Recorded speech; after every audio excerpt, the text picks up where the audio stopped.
Grace and peace, everybody. Good morning. Good morning to you all. Got a special show planned for us today, so I said I would get on here early. Now, one of the problems I had with dealing or working with persons that are out of the United States is time zone. So thankfully, Frank, from a Nigerian perspective, last week was willing to come on the show at 7 o'clock my time, but I didn't realize that that's 1 o'clock in the morning his time. So I said, hey, give me a time that's better. Next time we'll make sure we make it work more appropriate for you. So today at 9 o'clock my time, which is only 3 o'clock in the afternoon in Nigeria, he said he would come on. So we're going to have Frank jump in a moment, but I want to give you just a little background. Frank actually lives in Nigeria. So I wanted to bring up there's been a lot of discussion about what's going on in Nigeria, Trump making a very stern warning to the Nigerian government. And of course, people losing their minds because how dare Trump say that, because Trump is racist to try to help black people or try to help African people or try to help Christians. Trump is whoever he's trying to help, he shouldn't be trying to help those people. It's crazy work, y'all. So real quick, let me bring this in and let's check it out. Grace and peace, everybody who popped in. Real quick, shout out to Future. Thank you so much, Future, for popping in. I see you over there, Marquita. Thank you so much as well for showing up this early morning. What we got here? Thank you so much. Hey, you're like number 5. Shout out to you so much, Hannah. Thank you so much for that. Good morning, Conservative Bug. Always glad to see you as well. There goes Honey Bun in the building. There we go. And drop your like number when you jump into the chat. Let me go ahead and bring this in because I definitely want to get Frank on. So let's go. Green hearts in the chat when you can hear. Why is it not starting? It's those technical difficulties early in the morning. Let's go. An American missionary in Niger abducted by suspected jihadists is still missing. 3 armed men took Kevin Rideout from his home in Niamey, the capital, more than a week ago, just 100 yards away from the presidential palace. Rideout is a pilot for the UK-based evangelical missionary agency serving in mission. Well, the sub-Saharan region of Africa is one of the most dangerous places in the world to be a Christian, particularly the nation of Nigeria, according to the Nigerian-based NGO International Society for Civil Liberties and Rule of Law.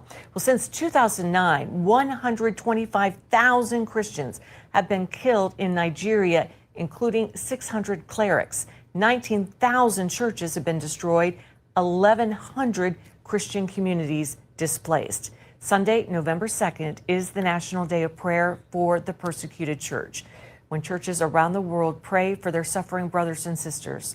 CBN's Gary Lane spoke with Ryan Brown of Open Doors US about the plight of Christians in Nigeria and how we can help them. Ryan, Open Doors tracks persecution in countries around the world. Can you describe what's happening to Christians in Nigeria and the scale of the atrocities there? Yeah, unfortunately, we're seeing the continuation of a multi-year trend there in Nigeria. And I really think that what we see in Nigeria is representative of what is happening really across sub-Saharan Africa. And that is just an intensification of the violence with which Christians are experiencing persecution. We've seen just this summer alone, multiple accounts of vast numbers of Christians being killed at one time, and these are horrific things, with Christians being locked in homes that are lit on fire as they try to escape, shot or attacked by machete, and it is a difficult and horrific reality that is happening there. Ryan, who's carrying out these attacks and what's their goal? There are a variety of different actors that are coming into play here. You do have forces like Boko Haram, as well as ISWAP, which is the Islamic State West Africa province group that have been active in northern Nigeria. However, a lot of the activity lately has actually been more so in what they refer to as the Middle Belt region in Nigeria. And this has been the Fulani extremists that are really acting out, again, and carrying out an extremist Muslim ideology and looking to attack. There has been a lot of talk here recently, and even some of this being pushed forward by the Nigerian government trying to say that the violence is not religiously motivated, that is not a factor. It is a complicated situation there. Nobody doubts that. Nobody debates that. There are multiple things that come into play. But one of the things that is certain is that motivation to harm and to kill Christians has certainly been a driving factor in many of these actions that we're seeing. And we hear stories of murder, church burnings, kidnappings, people displaced from their homes and villages, as you say. Is this not why isn't it getting more global attention? And that's a question that I think that the church in Nigeria has been asking of the broader body of Christ, and is asking to help us raise awareness about these issues. The scale of the humanitarian disaster alone is mind-boggling. When you take a look across sub-Saharan Africa, there are over 16.2 million Christians that have been displaced from their homes, that have been forced to leave their homes because of the violence. But yet there's not a lot of media coverage outside of Christian media that has been covering this. That's starting to change. We are starting to see more and more mainstream media starting to become aware and starting to talk about this issue. So what is Open Doors doing then to help the victims of persecution, and how can Christian believers around the world take part? That's a great question. So there's a few things. One of our big things is presence and being there on the ground, and supporting the church there. In northern Nigeria, the site of an attack where there were 200 Christians that were killed in the course of one evening. There were about 9,000 believers that were displaced and are living outside of their home. And so we are coming alongside, providing aid for those types of, for those families that are in those situations. We are coming alongside through tangible support, food support, shelter, those types of things. But one of the biggest things that we hear the church asking for as we are on the ground is they want to know that they're not forgotten. They want to know that they are part of a global body of believers that are lifting them up in prayer. They are praying that they will not falter or fail in their testimony as the pressure and the persecution comes their way. And this is something that we can easily do as the body of Christ. This is something that we can let them know that they are not forgotten. This is something that we can lift them up in prayer, that they would stand strong in the midst of trials. And this Sunday is the National Day of Prayer for the Persecuted Church, IDOP Sunday. So why do you encourage Christians to take part in this event? What impact does that have on persecuted believers? Yeah, that's a reminder, one, that, again, our brothers and sisters, the thing that they have most asked for is to know that they are not alone. I think, one of the things that the enemy would most want to do for a Christian in persecution is to make them feel isolated, to make them feel that they have been forgotten, to make them feel that they are standing in this alone. And when the international body of Christ can come alongside on a day like the International Day of Prayer for the Persecuted Church, that sends a strong, strong message to our brothers and sisters to let them know they are not forgotten. For those of us here in the West, again, I think it could be such a powerful experience. When you take a look in the book of Revelation, there's an account where it says that, the enemy, the dragon was overcome by the blood of the Lamb and the testimony of the saints. There is power in these stories where the Holy Spirit is at work. We need to be reminded of these things. We need to be reminded that Christ is still present in the midst of these difficult situations, these difficult circumstances. And so a day like IDOP can be a day that we stand in solidarity and remember that the Holy Spirit, that Christ is present in the midst of these horrific circumstances. And I'm sure you'd say not just IDOP Sunday, but every day, pray for the persecuted church. Ryan Brown Amen. of Open Doors US, thank you for joining us. Thank you so much. All right, shout out. That was Open Doors. I just want to give you like a little background of what we're going to be talking about today. So shout out to everybody who's jumped into the best live chat on the internet. Thank you so much for starting your Monday off with us. But not only are you starting your Monday off with me, your host, but we got a Nigerian prince, Mr. Frank Stephen from A Nigerian Perspective. You're muted. Hold on one second. Frank, how are you, brother? I'm doing well. Good afternoon. It's afternoon over here in Nigeria. I'm so excited to be chatting with you. believe that we are going to have a very productive conversation. And yeah. Thank you, man. Well, I appreciate you taking the time, and I mentioned to the audience earlier that you were for sure, not a problem. I'm gonna drop Frank back for a second. Frank has been very gracious because of the time differential, and I didn't realize the other day when he was on Candace Owens Jeopardy, it was really 1 o'clock in the morning his time. So I said, whenever time is available, what time is better for you? We'll have you come on at a better time. So this is a better time for him today, 9 o'clock in the morning, my time, which is 3 o'clock in the afternoon, his time, which is way better. So let me see. We got Frank back in here in a second. And I really appreciate y'all. Thank y'all so much for jumping in. We're going to just talk about what's going on there. Of course, what happened with Trump, how the Nigerian government is trying to finesse it, and then also look at some of the pushback against Trump wanting to be supportive of our brothers and sisters in Nigeria. Frank, how are you, brother? I'm fine. Sorry, I ruined your intro. My wife just got back, so I needed to. Oh, you're taking care of your family? How dare you, man? 0 second time out for that, man. 0 second time out. Man, take care of your family, man. Good to see you today. How are you? I'm fine. I'm doing well.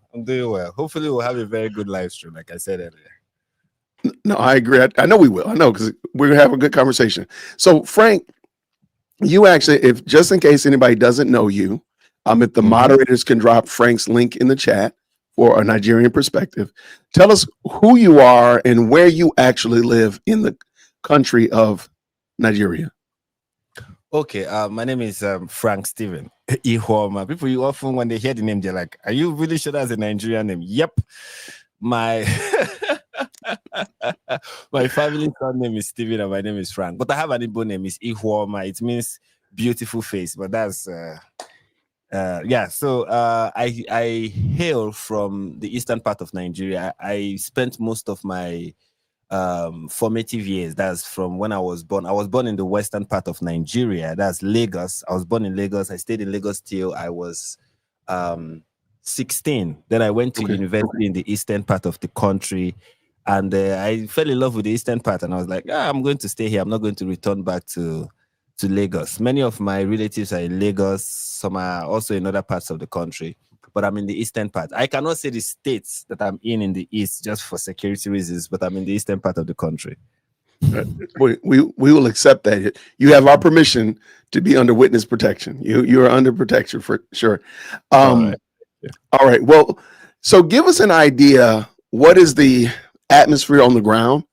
So, well, I mean, first of all, it seems like you're not in a necessarily a perilous situation yourself and your family right now. Is that fair? Yeah, it's fair to say that compared to people who stay in places like Benue State, Plateau State, Kaduna, Southern Kaduna, Bauchi, Kogi State, Kwara State, these are like the hot zones currently, or Borno State. Compared to people who stay in those regions, I'm in a relatively safer place. And I've been in a relatively safer place all through my life in Nigeria. So there is that.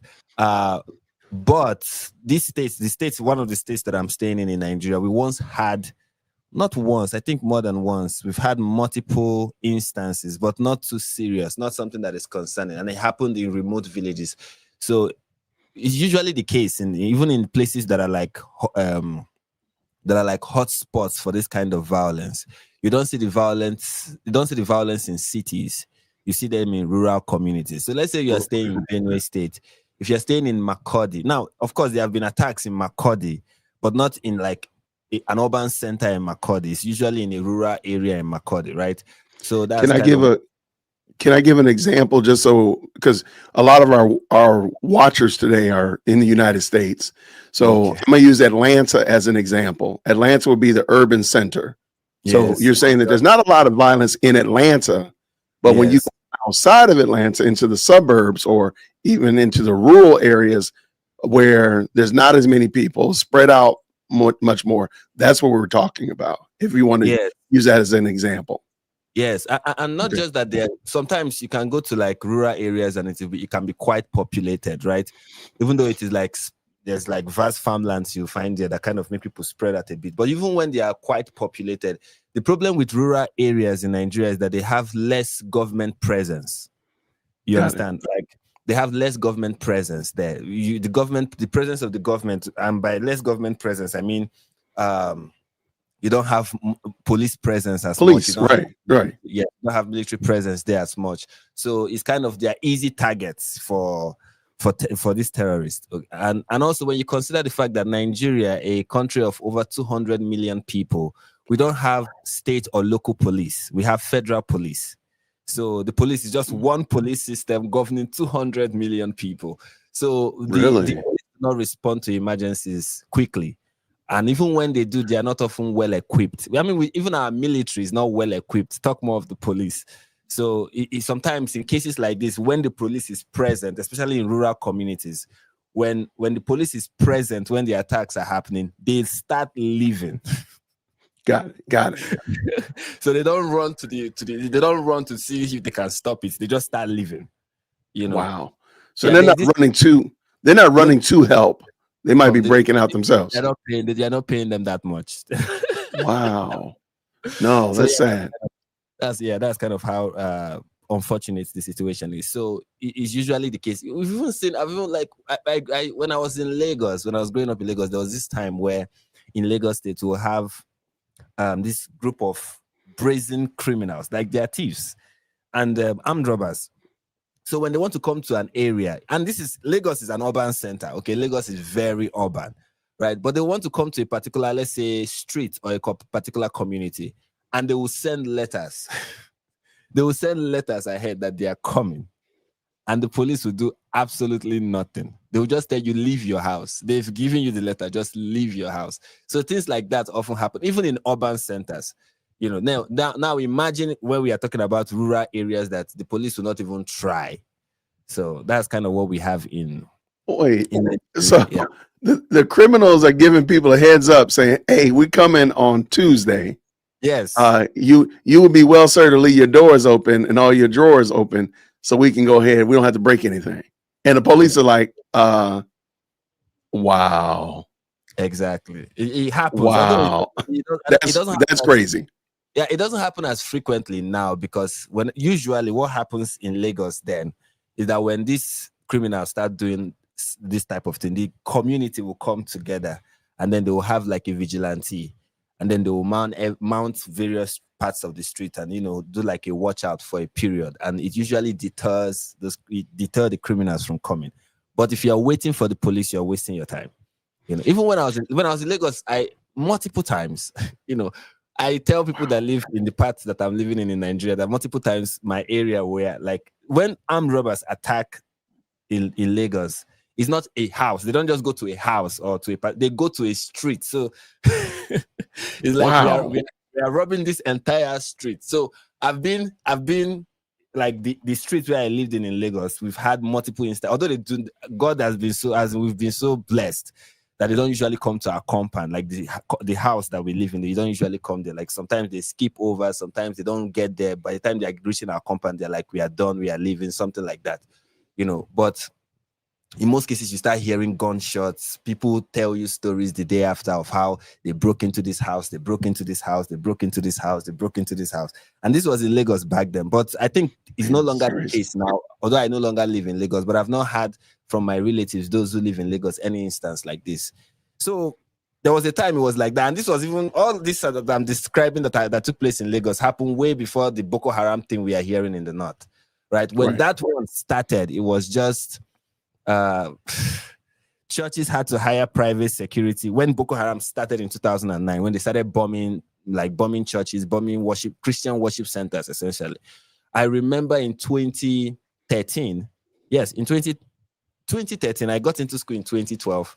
So the end of that's when I say into school, I mean into the university in 2012. Mm-hmm. By the end of my second semester, I went on vacation in Abuja.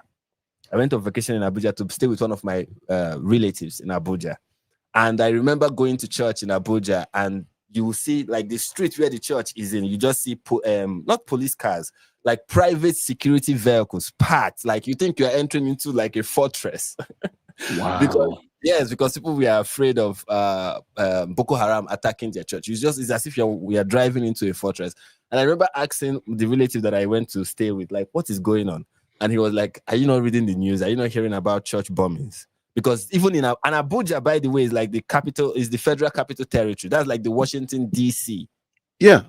of Nigeria. So that was happening. That's during the heydays of Boko Haram. Now they are not that brazen anymore. But during the heydays of Boko Haram, they were carrying out attacks in the federal capital territory of the country.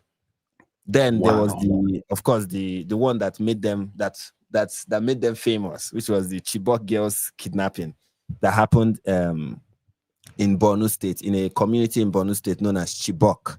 Now, if you listen to many people talk about this, especially those who want to deny what is happening to Christians, they will tell you that Boko Haram operates in the northern part of the country, and that the northern part of the country is majority Muslim. That is true. Mm-hmm. What I mean by that is true is that, yes, the northern part of the country is majority Muslim, but they have some Christian communities. Right. Borno State, for example, is majority Muslim, but Chibok is a Christian community. Correct. So when they kidnap those girls, yes, some of the girls that we are taking were Muslims, but it's targeted at the Christian community. So majority of the girls will be Christian.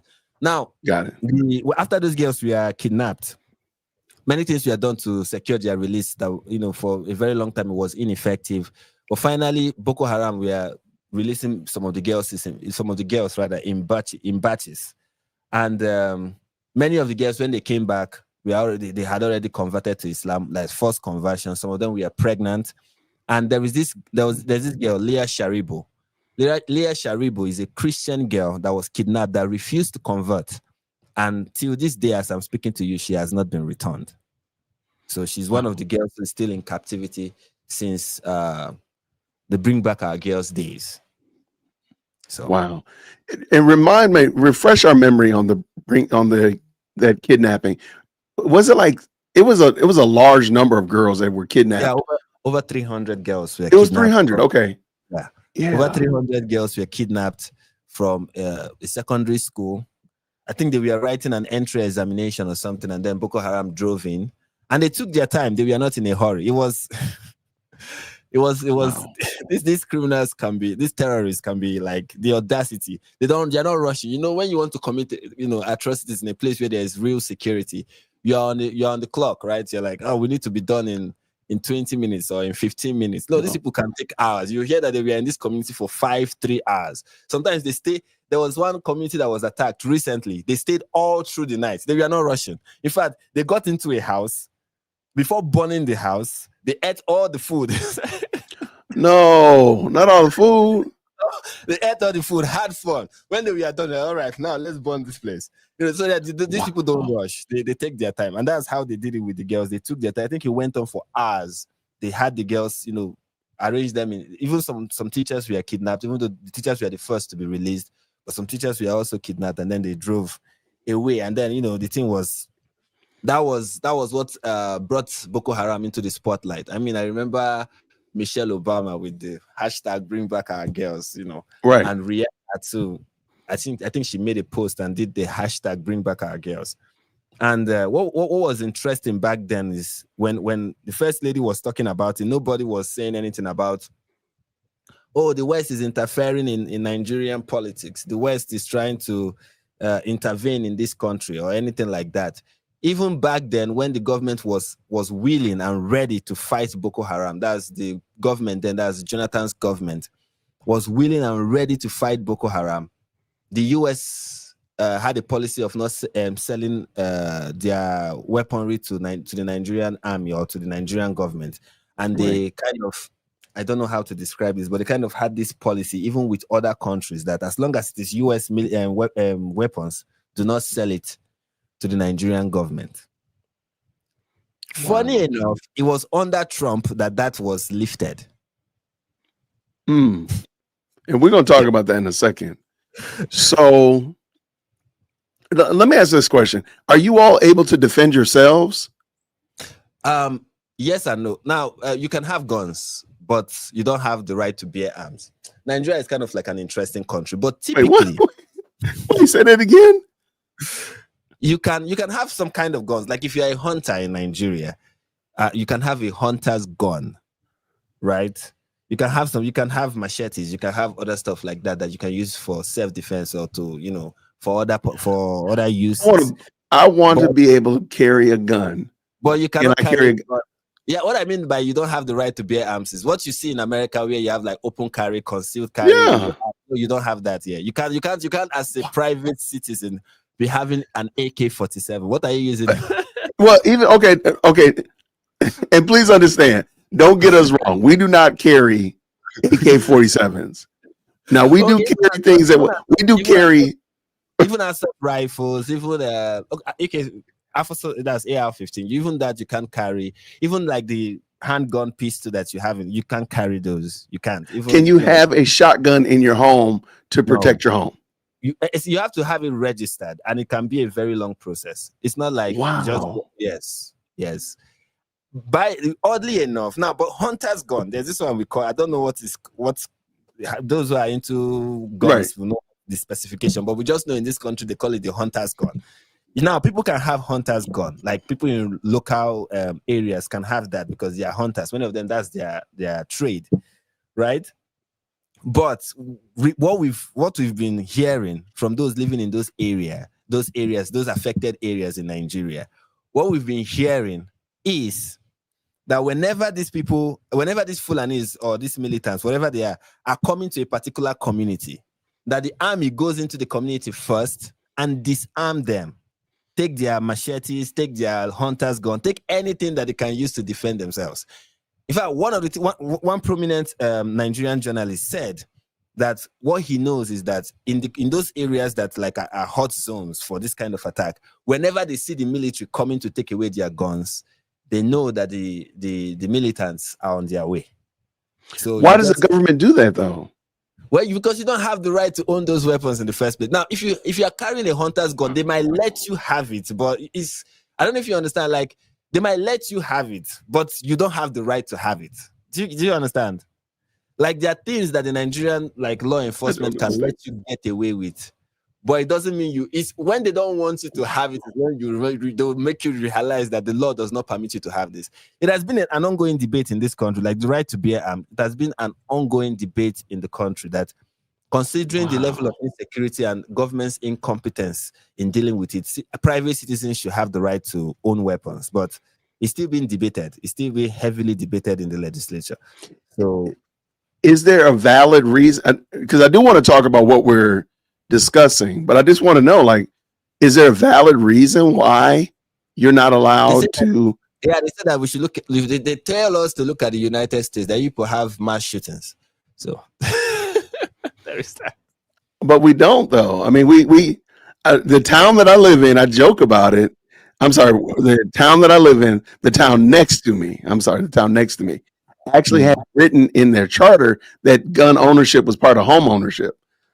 They don't have anybody kicking the door in, because the likelihood is 80% possible that whoever door you kick in, you're going to be kicking in heaven's door next, because they're going to be gun owners. And you know what that does? That has reduced the amount of crime all around.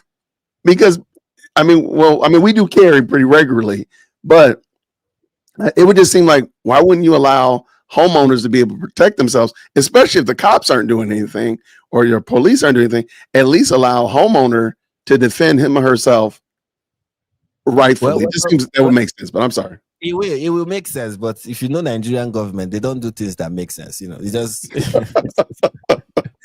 I'm telling you, it's although we are here talking about insecurity, but it's with everything. Like when it comes to the Nigerian government, is with everything. Whatever they do with regards to the economy, with regards to anything, does not make sense. I was saying in the last live stream that I had that the Nigerian government does not have an ambassador to the United States. Keep that in mind. And that is like the United States and 100 other countries. Yes.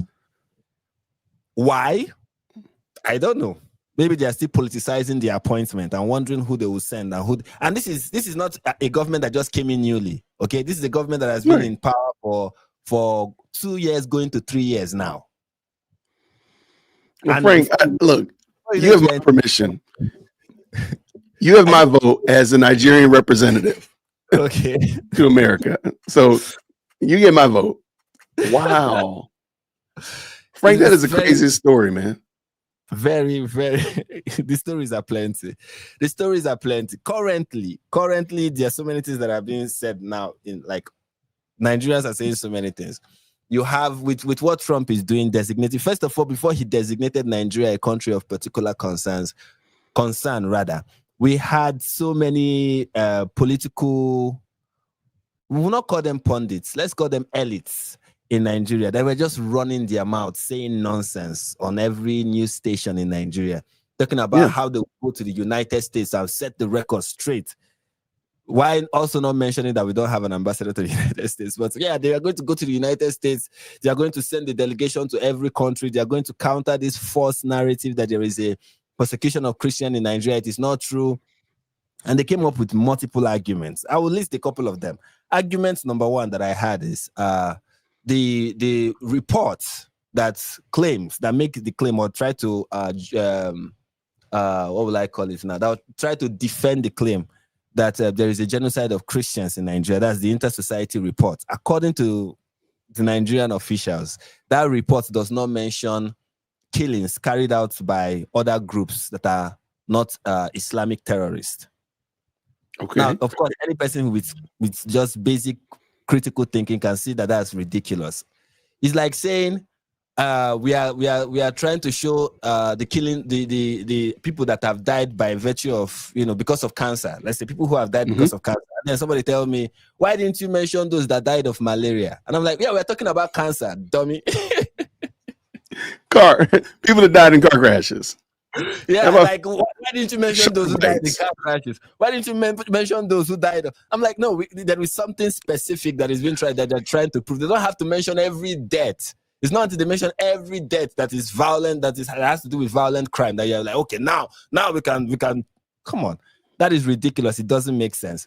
The next one they mentioned is that Muslims also get killed by this Islamic terrorist. And that, in fact, some people go as far as more Muslims are killed by the Islamic terrorists than Christians. Okay, first of all, based on the data we have, that is not true. And the people who are making the claim are not using any data point to justify it. They're just saying it based on only God knows what. In fact, some have said that more mosques have been burnt than churches. They don't even give us the number of mosques that have been burnt. We know that over 19,000 churches have been burnt, but we don't know how many mosques is the claim.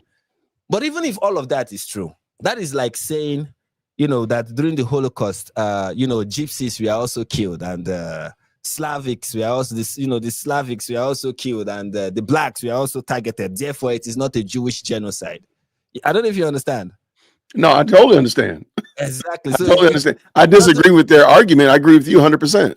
Exactly. It doesn't, because other groups are also targeted, does not mean that Christians are not targeted.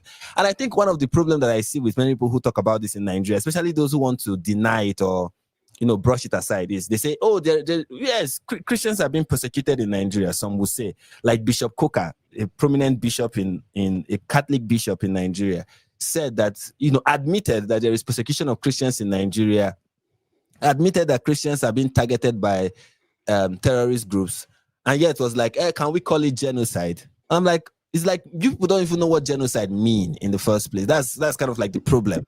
You don't know the definition. The genocide is when you kill a group of people and the intention is either to wipe them out in part or in whole, or to inflict harm on them in part or in whole because of their identity. It is an identity targeted killing. So let's say, for example, I give this example of when I talk with people privately. I say, let's say I go to a random area in this part of the country where I'm living, and then I kill 10 Muslims, just 10. Now that's nothing compared to the big numbers that we get from the north. But let's say what I kill is 10 Muslims. And the reason why I killed them is because they are Muslims, and it's because I want to inflict harm on the Muslim community. If that is why I killed those 10 Muslims, I have committed an act of genocide. Right. I have. And now that is just 10. Keep in mind that we are talking about more than 100,000 Christians. Right. More than anything you get from Gaza. Oh, got you. You get what I'm saying? And you're talking I about, totally get you. Can we say this is genocide or this is not? I think the problem is you don't understand the definition of genocide. That is the problem. Yes. 100%. So that is kind of like the argument that they bring up. Then I think another one, which other one do they bring up? Some just deny it outrightly and say, it's not really happening. That these killings are happening at random. That there's this phrase now that we hear in Nigeria that terrorism knows no religion. Oh, got you. Yeah, that's what some are saying. That terrorism knows no religion. That is a lie. Okay, when Boko Haram stops a traveling bus that is going from Bauchi to Borno State and tell all the passengers to come out and say, if you're a Muslim, go to the left. If you're a Christian, come to the right. And then they tell all the Muslims you can continue on your journey. And then they take the Christians out, put a camera in front of them, execute them in front of that camera. That is terrorism that knows religion. Okay? Absolutely. Exactly. When Fulani headsmen are targeting villages that have no Muslim majority, when they go to Benue states that they know they will not find Muslims in majority there, and they attack them, okay, and they burn their churches. That is not you don't burn a church and be like, I thought it was just another random building. No, we were just out here burning buildings, and then we saw this church and we're like, it's true. This looks like something we should burn. And when you do that, it's not just random. It is specific. And also, yeah, Boko Haram, for example, Muslims will also, like many Muslims that we've seen recently, come out to say Boko Haram is not Islam. I say, okay, what is it?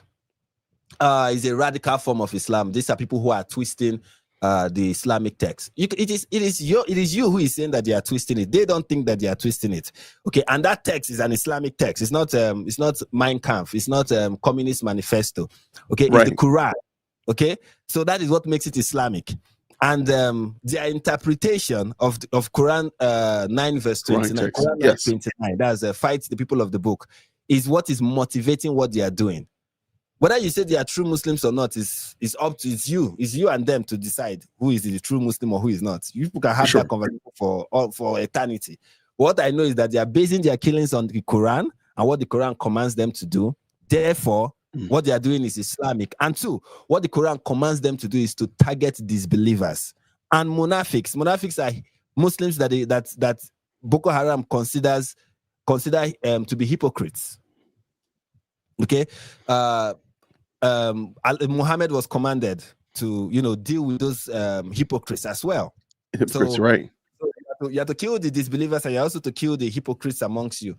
So that is when you are a liberal Muslim, when you are a Muslim that supports a Christian or you are friends with Christians, you are a munafiq according to Boko Haram. And I would say they are right, because the Quran tells you not to be friends with Christians and Jews. That if you are friends with them, you are one with them. So you are essentially a hypocrite if you are friends with Christians. And if you are a Muslim or a Muslim community in Nigeria, and that Muslim community is friendly with Christians, Boko Haram see themselves as having the mandate of Allah to deal with you as well as they are dealing with the Christians. So we know that what is inspiring them is the Quran, and what they are inspired to do is to target this set of people. So you can even say that there is a genocide of moderate Muslims in Nigeria. But that does not negate the fact that Christians are also being targeted. You can have multiple genocides happening at the same time. It doesn't have to be, And then let me also talk about what their your point that terrorism knows no religion. Mm-hmm. Well, that's outward facing as well as inward, because the religion of the terrorists is encouraging the activities that they're expressing. So sure, it might be towards Jews, or it might be towards Christians, or it might be toward atheists, whatever, but it's their religion that is inspiring and motivating that response, or to hypocrites or moderates or whatever. So I agree with you 100%. I didn't mean to cut you off, so go ahead. Oh no, it's okay. Then the other one that they bring, this one is Al Jazeera's favorite. Like Al Jazeera love this one. They love it so much. What is it? Climate change. They say, this violence. Wait, stop. I'm telling you, this is, if you let me, I will give you articles where Al Jazeera is saying this. So it's not, they are multiple. Okay. Whenever there is an attack like this, like especially when it is the Fulani headsmen, and Al Jazeera wants to cover it. In fact, this is the funny thing. CNN may not cover an attack that happened in Nigeria. CNN may ignore it, CBS may ignore it, but Al Jazeera will always cover it. These people are very fervent in covering these atrocities, but they will say it is climate change that is responsible. Always. That is Al Jazeera's famous. Now, You have to explain that one to me. Please help me, Frank. I'm gonna have everybody in the chat type climate change. We need you to explain how. My mind actually can't even wrap itself around what you just said. How is climate change responsible for this? First of all, of course, they know that they're trying. Al Jazeera is trying to make this conflict make sense to liberal Westerners. Okay, so every news station have their audience. Al Jazeera is not writing for Nigerians because they know Nigerians don't even read. They don't even read CNN, talk more of Al Jazeera. So we have our own news stations that we get our news from. So Al Jazeera is reporting the news to a Western audience. So you have to one way you can justify, not just justify, but kind of minimize an atrocity is when you say it is happening. It doesn't even matter if it's 6 billion people that die. Somehow leftist liberals, once they hear climate change, they're like, oh, okay, makes sense. So that is why they bring it up. And the way they make it about climate change is they say northern Nigeria is experiencing a serious drought. And that has caused, nomads that are like the Bedouins in Nigeria, the Fulanis that rear cattle and then take it from one place to another. That's caused them to migrate south in search of grazing area. And because of how scarce these grazing areas are becoming due to drought, which is due to climate change, this is what is causing a conflict between farmers and herders. So that's why they often categorize this conflict as farmer-herder clash. I don't know if you've heard it. The herders are those who are their cattle about, and then the farmers are the local people who are native to the land that is being attacked. So that is how they make it about climate change. But that is nonsense, obviously. First of all, I don't know what in climate change will make a man go to a community and rape the women there. I don't know how raping the women is going to help you find grazing area. I don't know how burning churches will make you find grazing area. I don't know how completely wiping out an entire community will make you find grazing area. I don't know why many of these so-called herders don't even have cattle. Where is the cattle? You are riding on bikes, going from one community to another. Where are the cattle? Wow. Okay, that one right there kind of, okay. I'm going to have to clean the palate, man. I'm going to have to, you know what? Because that just drove me crazy, man. I'm going to have to clean the palate. We're going to bring Donald Trump up in here. And we got to listen. Look, I got to bring Don up in here, man, because that is probably the craziest excuse. I'm sorry, the craziest use of climate change. Now, I've heard some pretty wild ones, but that one right there might very well be at the top of the list, Frank. So let's just go right here. Christianity is facing an existential threat in Nigeria. Thousands of Christians are being killed. And please let me know. You can call me out if something here doesn't resonate, or if you want to say, hey, that's not true, that what Don is saying. Radical Islamists are responsible for these mass slaughter. I am hereby making Nigeria a country of particular concern, but that is the least of it. When Christians or any such group is slaughtered like is happening in Nigeria, 3,100 versus 4,400 worldwide, something must be done. I'm asking Congressman Riley Moore, together with Chairman Tom Cole and the House Appropriations Committee, to immediately look into this matter and report back to me.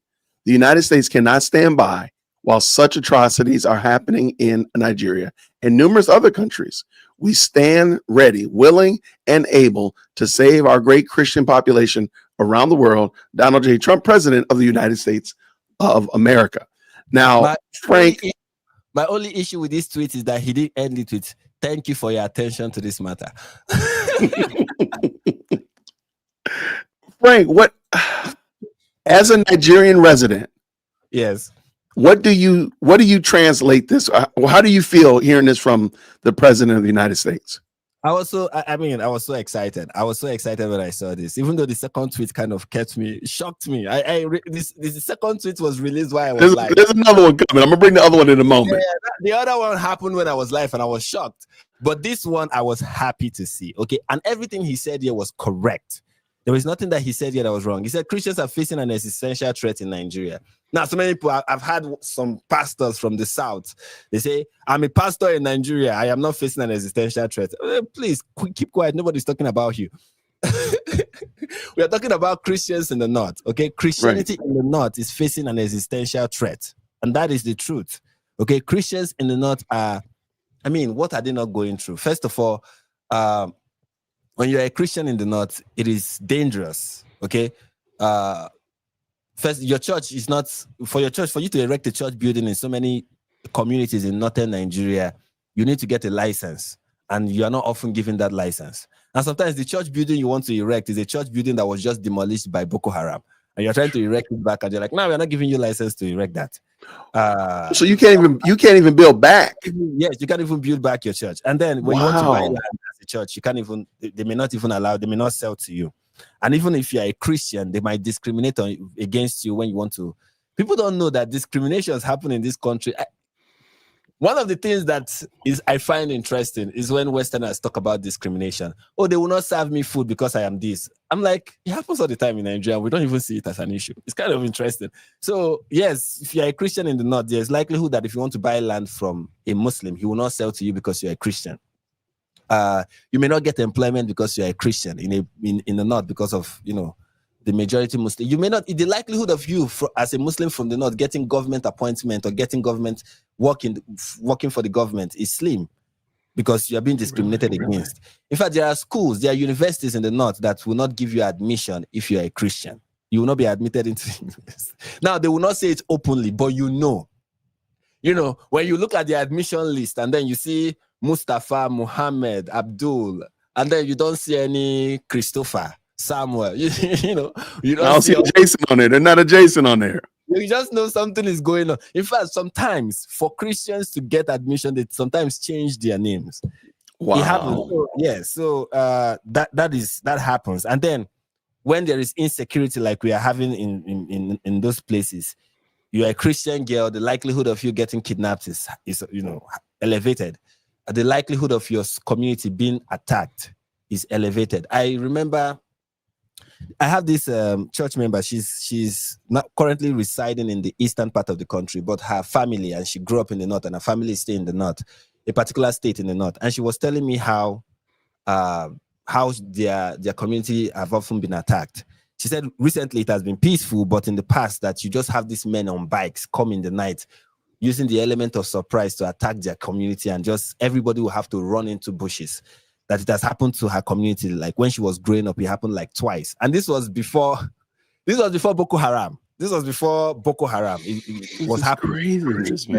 There's this statement that their Muslim neighbors, like those Muslim communities, say about the Christian community, that no matter how friendly you are to a chicken, when it's time to kill it, you will have to kill it.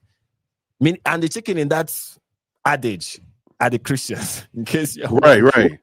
So it's kind of how it is. Like she said that there's like this, like some of the communities in the North have like a boundary where Christians are just like circled in this particular area, and you cannot go beyond this to operate or to do anything. So you have stuff like that. Then you now add on top of that, that's on top of all this that is like already existing before Boko Haram. You now have on top of that Boko Haram. You now have on top of that insurgency, kidnappings, and all these other things that have now become recent, that have made this place really. That's why when you hear the Nigerian government say things like Christians and Muslims have been living together in peace for a very long time. That peace that they're talking about is what I just described before, the kidnapping and all whatnot. Is the you can't build a church, is the you can't get government appointment, is the you can't go to this particular school, is the endless persecution and discrimination that you suffer in the northern part of the country. That is the we are all living in peace and harmony until Boko Haram that they are talking about. And when they say Nigeria is about religious tolerance and diversity, that's what they mean by all of that. So when he said that, when Trump is saying Christianity is facing an existential threat in Nigeria, it has been facing a serious threat, but the advent of Boko Haram make it really, Boko Haram and other terrorist groups, because there are like 22 in Nigeria at this point. So the advent of those terrorist groups like elevated the threat to existential. And then thousands of Christians are being killed. Of course, we already know the numbers. Radical Islamists are responsible for this mass slaughter. True. I am hereby making Nigeria a country of particular concern. But that is the list of it. Now, many people in Nigeria, you hear many people, even not Nigerians. I saw Kim Iverson. I don't know if that's her name. I don't know if you know her, Kim Iverson. She posted on Twitter that she was asking why the sudden interest. Why does America have this sudden interest in Nigeria? That is not true. Trump designated Nigeria a country of particular concern in 2020. The outgoing president of Nigeria said that when he visited Trump in 2018, that in a private conversation, Trump asked him, "Why are you killing Christians in Nigeria?" When he was visiting, when Trump was giving his press release, when he was visiting, or he was giving a speech, he said to the press that in his speech, he was saying to the press, he was talking about Christians persecuted. He was the first president in American history, in his first term, to acknowledge that Christians are being persecuted in Nigeria. So this is not something that is happening suddenly. Okay, this is something that is not a sudden interest. Okay, it's an interest that is now finding expression under Trump's second term. But in Trump's first term, there was that the interest was there. It's that under Joe Biden, Christians knew this. They stood no chance. I mean, they were trying to keep boys out of girls' sports. Soccer. Right. To consider Nigeria. But now that is out of the way, you get what I'm talking about? Now that is kind of out of the way, beats. You can now focus on that. It's like you're trying to get the FBI not to investigate moms that are concerned about what is going on in their schools. Before you can go from that to start thinking about Nigeria. You're trying to, so many things are happening to you as an American back then. Don't even think about, any other country. So, so it's not sudden. It's the point I'm trying to make. It's not sudden. I agree.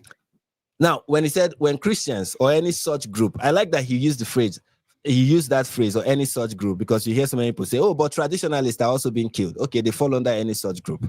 Right. Yeah. When Christians or any such group is slaughtered like it's happening in Nigeria, 3,100 versus 4,476 worldwide, what that figure suggests is that 90% of Christian persecution in the world It's happening in Nigeria. Yeah, which is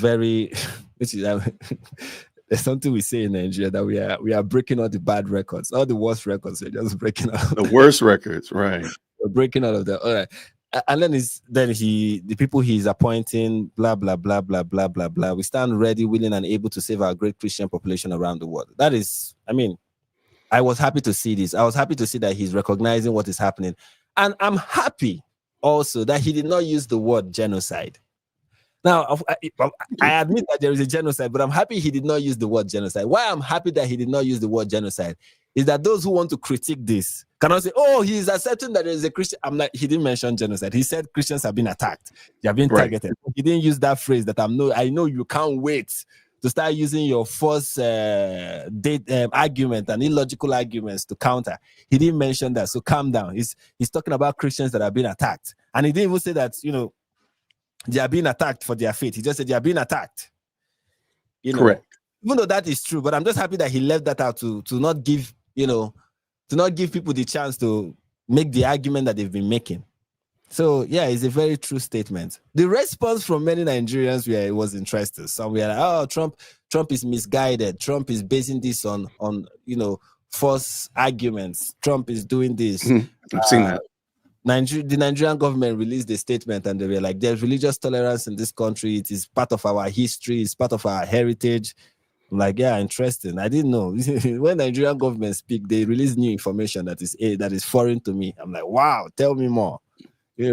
Wait. It's part of the heritage of what? Of the country. I'm like, who did we inherit it from? Yeah, I don't know. That's a wild one. All right. So I want to pull up, I have an article because the response has been all over the place, from people thanking Trump to people saying, as you said here, why only Nigeria, all this kind of stuff, all this deflection tactics, I believe are stepping into the mix. So real quick, I'm gonna pull this one in. Well, do you want to look at the second tweet from Donald Trump first? Let's look at the second tweet. Let's look at the second tweet. All right. Is this the second one? Yeah, this is it. Yeah. All right. So if the Nigerian government continues to allow the killing of Christians, the USA will immediately stop all aid and assistance to Nigeria and may very well go into that now disgraced country, guns ablazing, to completely wipe out the Islamic terrorists who are committing these horrible atrocities. That's the longest sentence in the history of sentences today. Like, why? Do some punctuation, my guy. Slow it down. A couple stops. I'm hereby instructing. Go ahead. Look at the commas. Look at the quotes. I mean, look at. Yeah, he's wild. All right, continue. So, I am hereby instructing our Department of War to prepare for possible action. If we attack, it will be fast, vicious, and sweet, just like the terrorist thugs attack our cherished Christians. Warning, the Nigerian government better move fast. Okay, this is the crazy one. This is so crazy because I was doing a live stream and I was saying Nigeria will not. I mean, the United States will not invade Nigeria. It will not happen. That's what I was doing. I was responding to the first tweet, right? I was like, Right. you know, they have options, and part of those the options that they're exploring is definitely. I was very sure that it is definitely not not an invasion, right? I don't And then think I you're right. a live chat from someone said, Trump just released another message. Go and look at it.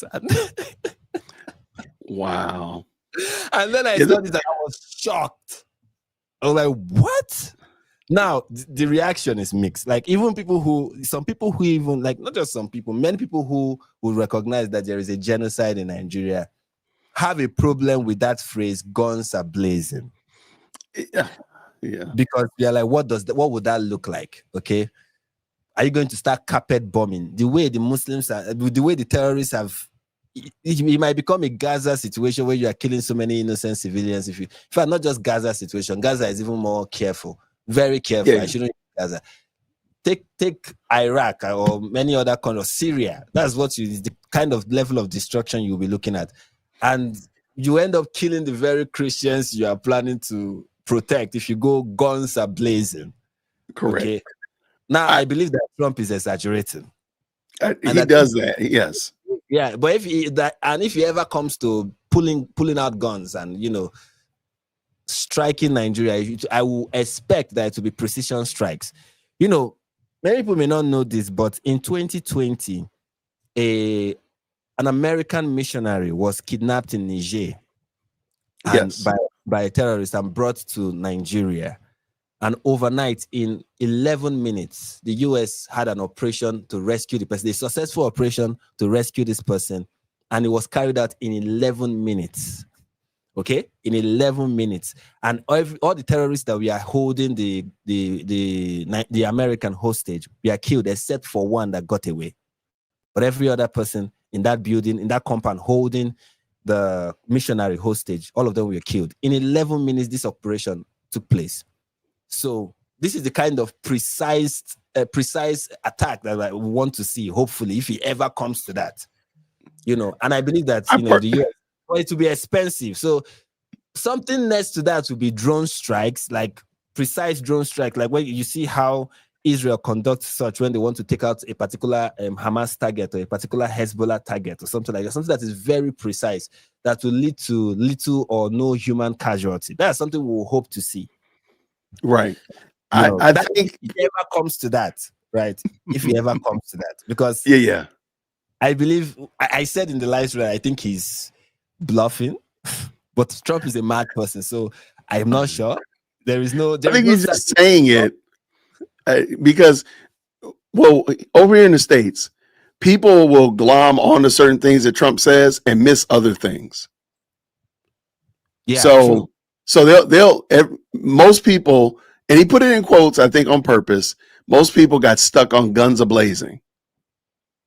And they missed that. And earlier he said he's cutting aid to them and he's going to look at other options. And it's very possible, even as Susie said right here, for all we know, they've already dealt with this issue while we're sitting here arguing about guns a-blazing. It is very possible this issue could already be tucked away in the history books. So yeah, because Pete Hegseth said tweeted that the military is ready, and they are considering that the Department of War is ready, and they are considering a possible. I'm like, man, you guys, this is escalating quickly. Well, I mean, we might never know about it. We may never know about it, And this is that means I just hope it doesn't get to like now one of the things that so many Nigerians are afraid of is I hope we don't become the next Afghanistan. I hope we don't become the next Iraq. I hope we don't become the next Somalia. You know, one of the things that I've used to calm so many Nigerians down that have this concern is, well, there is Liberia. Liberia was, you know, that's one country that, in fact, nobody is mentioning it, as if Liberia is not even on their mind. Some people are not aware that the regime change in Liberia was the handiwork of the United States, and that they had troops on the ground in Liberia because of the civil war, and their intervention in Liberia has led to relatively long-lasting peace in Liberia. So it's not all U.S. intervention that ends up as Afghanistan. It's not. got you. Even though that's the only one everyone wants to talk about. You know, there's this tweet I saw.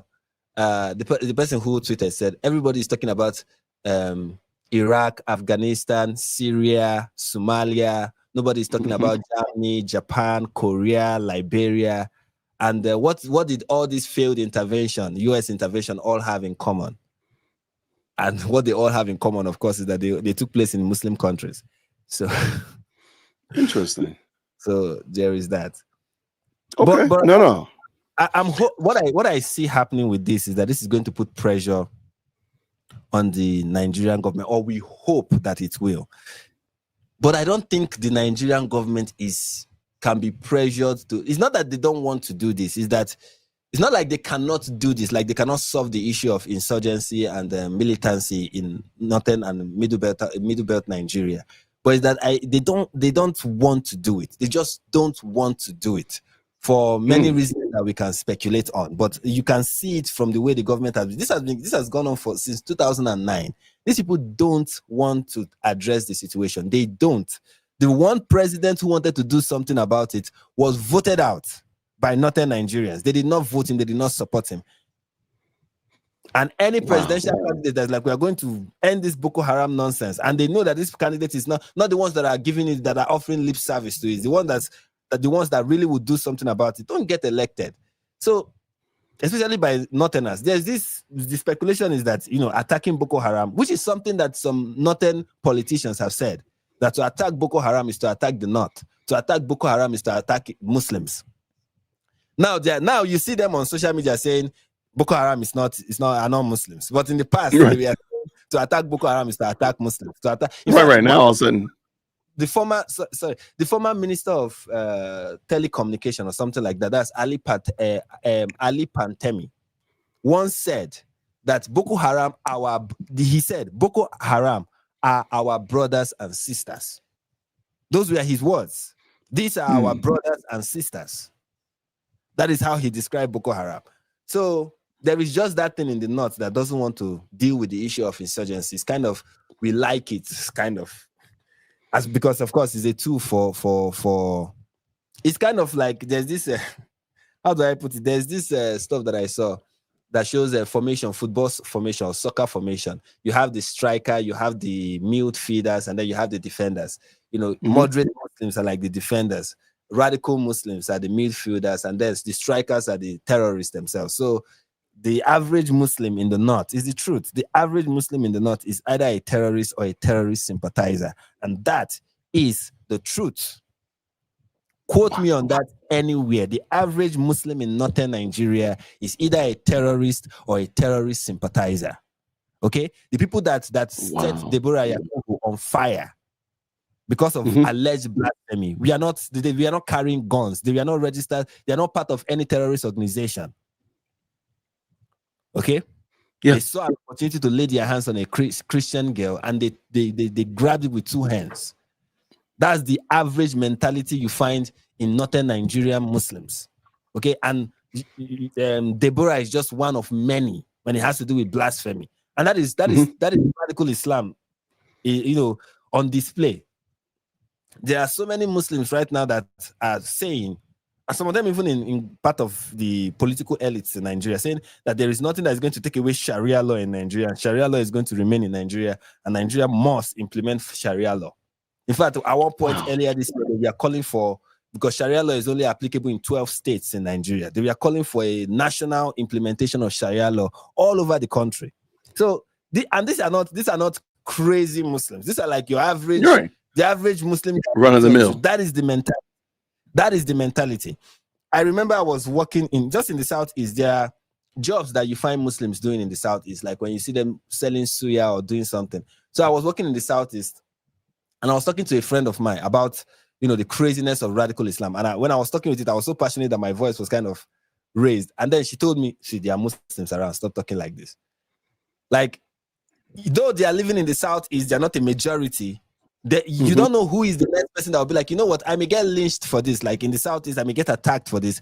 But, Allah will be proud of me if I just stab this guy for saying this nonsense about the great prophet of Islam. Do you get what I'm telling you? This is the Wow. This is the mentality. This is the mentality. There is a tweet. There's somebody who is a former, he's a veteran, a Nigerian veteran. He served in the army. So he's retired. Okay. Yeah. And he said that Christians are the enemy of Allah. He said Christians are the problem, and this is a recent tweet from yesterday. He said Christians are the problem, and they are the enemies of Allah. That is what he tweeted. And he's not hiding it. He has not deleted the tweet. It's out there. When Deborah was lynched, when the lynching happened, many Muslims were these are Muslims from the north, Arewa Muslims. They were celebrating it on Twitter, celebrating the lynching. It wasn't something that they were ashamed of, that they were saying. In fact, many of them were saying, if you don't want this to happen to you, then keep your mouth shut when you're talking about our religion. Then don't say things about our religion anyhow. Don't talk anyhow about our religion if you don't want this to happen to you. If you think this is a problem, then keep quiet about Islam. We will not stand. Bashir Ahmed, is a popular politician in Nigeria. Has over more than 1 million followers on Twitter. Worked for the past administration. He was a special advisor to something for the past administration, and he's a member of the political party that is currently in power. Okay. When nine Northerners were sentenced to death for blasphemy, and then there was this hashtag Save Kanu 9, which is not 9, not 7. 9 Northerners were sentenced to death. So there was this hashtag that was trending in Nigeria, Save Kanu 9, which is these people are sentenced to death for blasphemy. These people should not get the death penalty. So there was this kind of online campaign for them. Well, the hashtag was Kanu 9. Yes, they were not Christians. They were Sufi Muslims. Okay, so there was this hashtag Save Kanu 9. Let these people not be killed for blasphemy. And Bashir Ahmed went on Twitter and said that I cannot be silent anymore. Those that insult our prophet deserve to be killed. That is the sunnah, and I stand by it. Essentially, although I'm paraphrasing his tweet, but that is kind of what he tweeted. He's not ashamed of it. He's not hiding it. He's not sugarcoating it.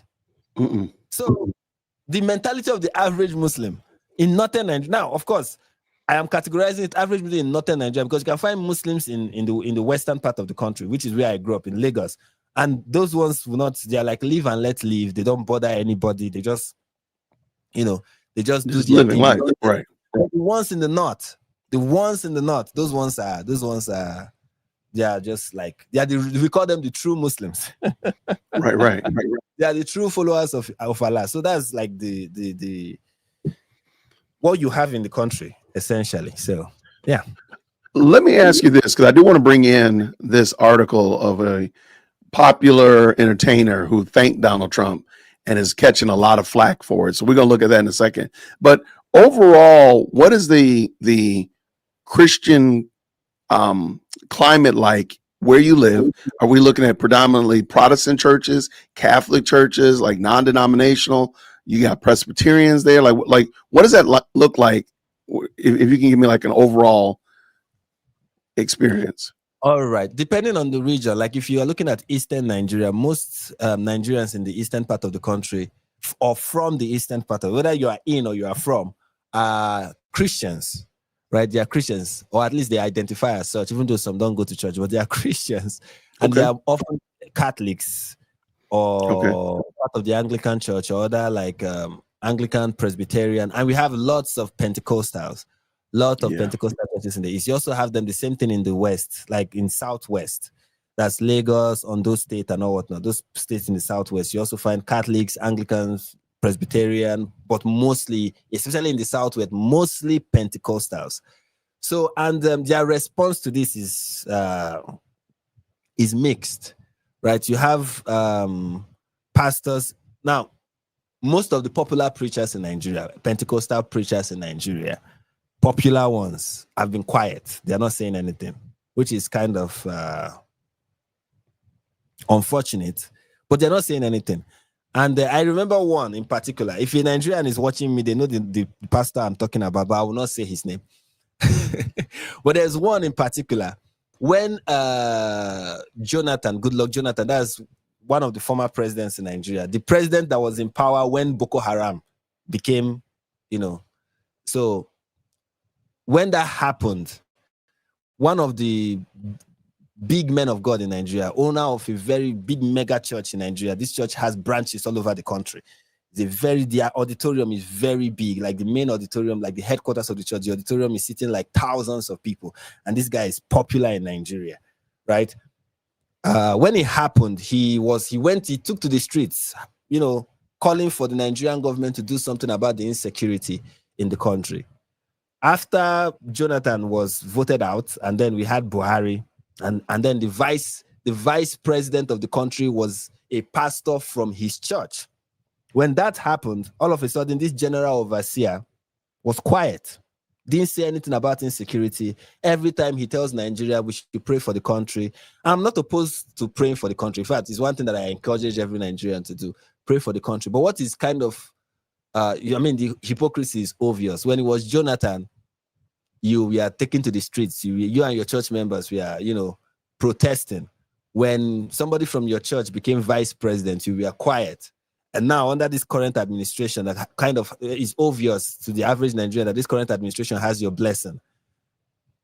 Under this current administration, though the problem still lingers, you're saying nothing about it. It's kind of what we see in Nigeria, right? There is a pastor, I saw his clip earlier before coming on this live stream. He was saying something like there is no genocide in Nigeria, and that the reason why, although he didn't say it directly, but he was inferring it, that perhaps the reason why the US wants to, is talking about this is because we have lithium and gold in Nigeria. Okay, I saw that. And that was the weirdest. I actually just turned it off. I saw that. Like, what are you talking about? Yeah, he said, and maybe it has something to do with the fact that we have one of the biggest refineries in Africa. I'm like, yep. Hold on, because I saw that. I'm like, this guy's crazy, and I just cut it off. I didn't even watch the rest of it. Yeah, it didn't. What was America's interest when Michelle Obama had Bring Back Our Girls? What was the American interest? I want to know. Was it what refinery did you guys have back then? It's so the way, and many Nigerians are running with that talking point. Oh, they are here for our natural resources. And one of the things those of us who are like opposed to that narrative are like, okay, the natural resources, what has it done for you? You claim you have the biggest refinery in the country, yet you live without electricity. You claim you have this and that, yet you live in abject poverty. Some of you cannot even afford 3 square meals a day, and you're complaining about your resources. Nigeria is, when it comes to the poverty index, we are second on the list. There was a time we were first. We and India, we are dragging it. And India's position is understandable because of their population. What is the issue? What is the issue with Nigeria that we are, in fact, in Africa, we are one of the, like, per capita, we are very poor, like based on the population. And then, of course, they'll say we have the highest GDP. But the GDP per capita with Nigeria is abysmal. The so-called giant of Africa, the largest black nation. We call ourselves all this and pat ourselves in the back, beat our chest, feeling good about ourselves. We have natural resources. What has it done for you? Absolutely nothing. Funny enough, the Fulanis, when they took over so many of these pieces of land in the middle belts that are rich in minerals, they mine it illegally and sell it to the Chinese. So you say they want to invade your country. Fulanis from Niger. Some of them are not even from Nigeria. They're from Niger Republic. Some are from Senegal, from the Sahel region. They've already invaded your country. You talk about invasion. You talk about invasion. You've already been invaded. You say you don't want resources to be stolen. Your natural resources are already being stolen. So what exactly is the problem? Wow. I really believe this so strongly. I'm like, and there's nothing you can say to them to even dissuade them from they're like, there's this one I hear. America does not go into any country if they don't want, if there's not something in it for them. I've heard that. Yep. And I'm like, in some cases, yes, but that's not always the case. That is not always the case. How much we are the trillions that was spent in the war in Iraq is nothing compared to whatever they got from the oil in Iraq. Like if it was the investment, if it was because of the oil that they were in Iraq, what was the return on investment in spending trillions Right. in Iraq? What exactly did America get in return? When they went to Liberia, what did Liberia give them in return? Libya, that people mention all the time. Libya, look at what they did to Gaddafi. Okay, what did they get in return? What has Libya given America? I think it's a great question. That was a horrible thing that they did in Libya, but that was Obama. And we many of the Nigerians talking now, we are huge fans of Obama. So I don't even know what the problem is. No, I got you. So go ahead. So what is the issue of the whole so-called natural resources that you think they want to take and exploit? Nothing. Your natural resources does nothing to that. Like, and the country with the highest when it has to do with oil reserve, number one in the world is the country you are claiming wants to come and take your natural resources. That's the United States. They are rich in all these minerals. They have it in abundance and they are using it, and it is very useful to you. It doesn't even benefit you in any way possible. I don't know. The mentality of the average Nigerian sometimes just baffles me. But I'm grateful that it's not everyone that thinks like that, especially the people who have the luxury to think like this are those in the South. Just keep that in mind. There are those in the South and those in the North that are benefiting from the terrorism. Those are the ones that have the luxury to think like this. Go to Benue State and tell people in the IDP camps in Benue State that the United States president just tweeted this, and see if they will tell you, oh, resources, oh, invasion, Iraq, Syria. They are jubilating. They are thanking God that finally somebody is noticing their problem. It's only Christians that are not Christian residents of southern Nigeria, those ones that are living in air-conditioned offices, entering their air-conditioned car, driving across the street of Lagos. Some of them don't have the patience to sit through Lagos traffic, so they use helicopter to go from one place to another. There are people that are tweeting and telling us about natural resources. The people that are even stealing it are the ones telling us, you're here to steal your natural resources. Man, let me. I think I'm gonna push back on you, Frank. I think we are there for natural resources. And we want to preserve natural resources. Let me play this clip real quick, and I'm gonna push back. Okay. Warrior every day, and they expect us to silence. Now it's an order. Nigerian government came out openly and denied there is no massacre. There is no genocide of Christians in Nigeria, and look at it today. Is there any Muslim here? No. United Nations, I know you're watching me. American Senate, you are watching what I'm doing, I'm saying here. Special advisor to Trump, now, please tell Trump to save our life in Nigeria. They are killing Christians in Nigeria, massacre Christians. If they say they kill Muslims, All right. So I think, you know what? The natural resource of Nigerian people, Trump is wanting to preserve the natural resource of Nigerian people. And so I kind of, I mean, it's sad to see, man. Go ahead. Now, here's the funny thing about that preacher is that you know that he has received threats from like there's a prize on his head right now, and he has come out and has said that if he gets kidnapped, that nobody should pay his ransom.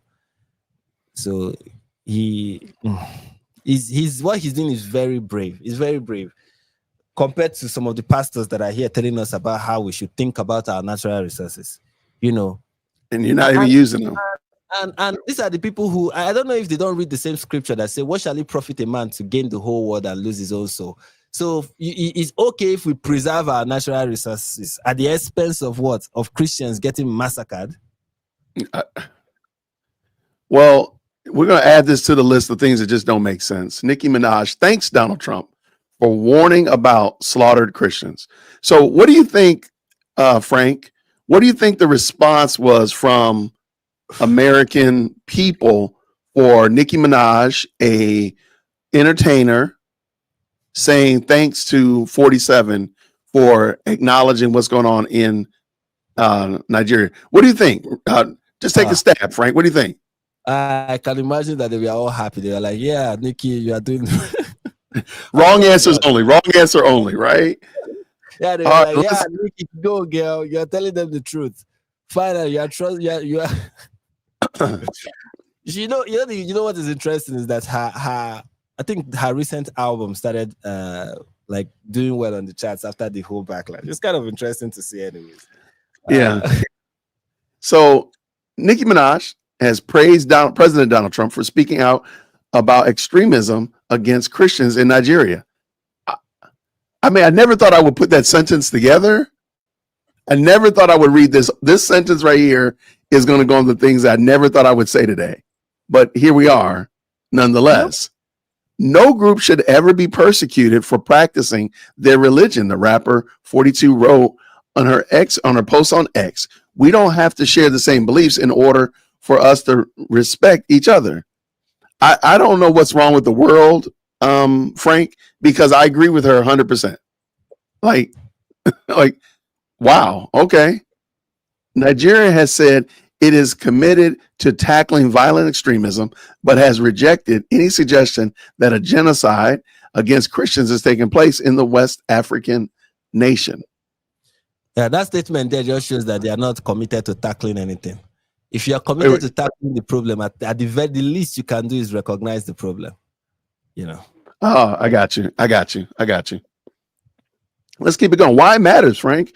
Nigeria is a major power in Africa, representing the most populated nation and fourth highest gross domestic product on the continent. The country has a population of 240 million, and is evenly split between Christians and Muslims. What do you think? Yeah, that's what is being said. When was the last time we had a census? Who knows? Who knows is what I can say. I've seen one from the government that said 53% of Nigerians are Muslims, 50% Muslim, 47% Christian, 3% traditionalist. But of course, everybody is just pulling out statistics out of their behind. Nobody has any official record to back it up. It's all speculative. So you all don't do a census every 10 years or something like that? We do, but well, you said they don't do it well. Yeah, really? Yeah, I mean, census that they will end up counting cows and counting. Man, stop it. Just stop. Are you for real? Truth. Okay, no way. Here is one, for example, that when it has to do with census. You know, for the census officials want to count Muslim women. Now you can't see their face; they will be hidden. So you count them based on their socks or something. Now a Muslim woman can come out with put out her leg will be covered with her socks. So she put out a green socks, and then you count one, and then you ask that one person question, and then the next house or in the next room is still the same woman with now a pink socks. And then you count the same person, and then she asks the same question, and then you move. Frank. And then these people are so unserious, man. You've not even, Nigeria, when it has to do with Nigeria and Niger, we don't even have a border. Like, it's just an open border. So you've not even put into account all the migrants we are having from Niger that are just pouring into the country. Every 5 seconds, more are pouring into the country. Or the ones coming in from Cameroon illegally, or the ones coming in from Benin Republic and Togo. I mean, when you talk about this is the number of. Nigeria don't have record of anything. I saw recently somebody was posted. He's a Nigerian senator. I guess he was trying to use it to own the United States. So he posted a list of countries that that has the highest number of reported cases of rape. And you have there Sweden, you had the UK, you had France, you had somewhere you have the United States, and there was no Nigeria listed there. And he was like, see, Nigeria is not even mentioned. And I'm like, yeah, that's because we don't even report the case. Wow. Because your police don't even come, man.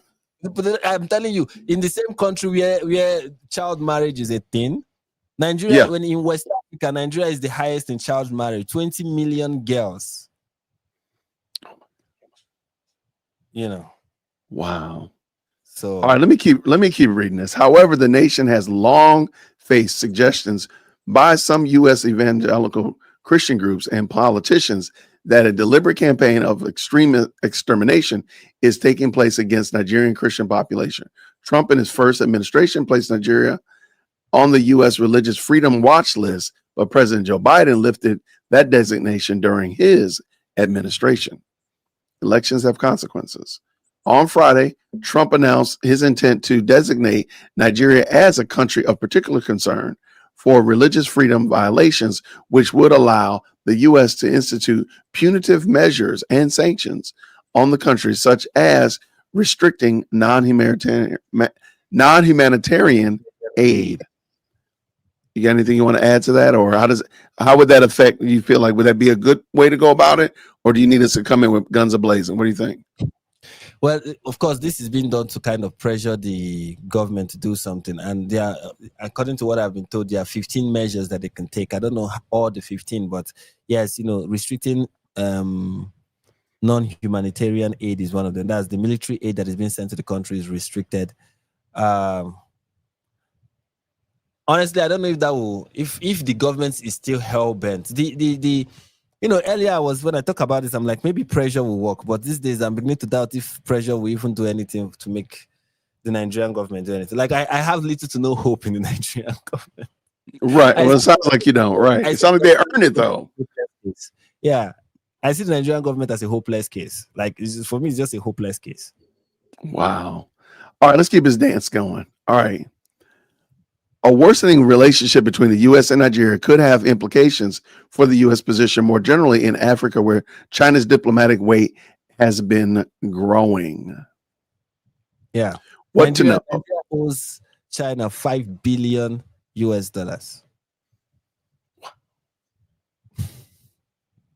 Are you for real? Like, how do y'all? Never mind. Wow. Trump posts. Go ahead. I said it's a great nation. Okay, it's a very good. Right, indebted to China like that. Trump posted on Truth Social that he had requested the House Appropriations Committee and other congressmen to look into the existential threat Christians face in Nigeria, saying he would make Nigeria a country of particular concern. The United States cannot stand by while such atrocities are happening in Nigeria and numerous other countries, Trump wrote. We stand ready, willing, and able to save our great Christian population around the world.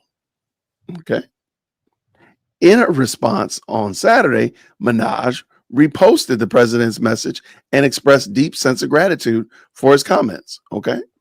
I don't see anything bad at the moment. Do you see anything bad about that, Brother Frank? No. All right, let's see what happens, because we wouldn't be reading it if it wasn't something crazy. We live in a country where we can freely worship God, she wrote, adding numerous countries all over the world are being affected by this horror, and it's dangerous to pretend we don't notice. Okay, I mean, I didn't think I would be giving kudos to her, but I mean, let me just see let me pull in the full comment that she wrote. Reading this made me feel a deep sense of gratitude. We live in a country where we can freely worship God. Okay, right? No group should ever. We already read that. Numerous countries all around the world are being affected by this horror, and it's dangerous to pretend like we don't notice. Here we go. Thank you to the president and his team for taking this seriously. God bless every persecuted Christian. Let's remember to lift them up in prayer. Let's see the comments. I don't even want to read. I'm like, what in the world is wrong with this? Let's see the comments. Okay. We'll tell us what is wrong with it. All right, it's getting real now. When Muslims are in the minority, they are very concerned about the minority rights. When they are in the majority, there are no minority rights. True. Do you know the story of Persia? That's talking about Iran. Iran, okay. Breaking Satan's spell, well done. Okay. I'm just trying to hit some of the high points. Prince of Peace Choir. Say again. I said these are all good comments. This is Prince of Peace Choir in Nigeria. The angelic voices are some of the Christians being slaughtered. You know what? We are going to hear this.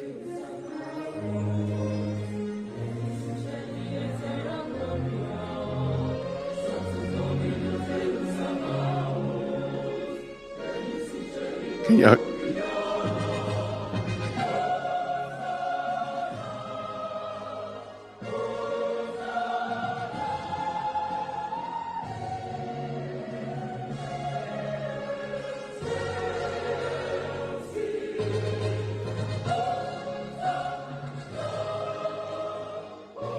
all right, because I know YouTube doesn't like music, so I will leave the link to this down in the description.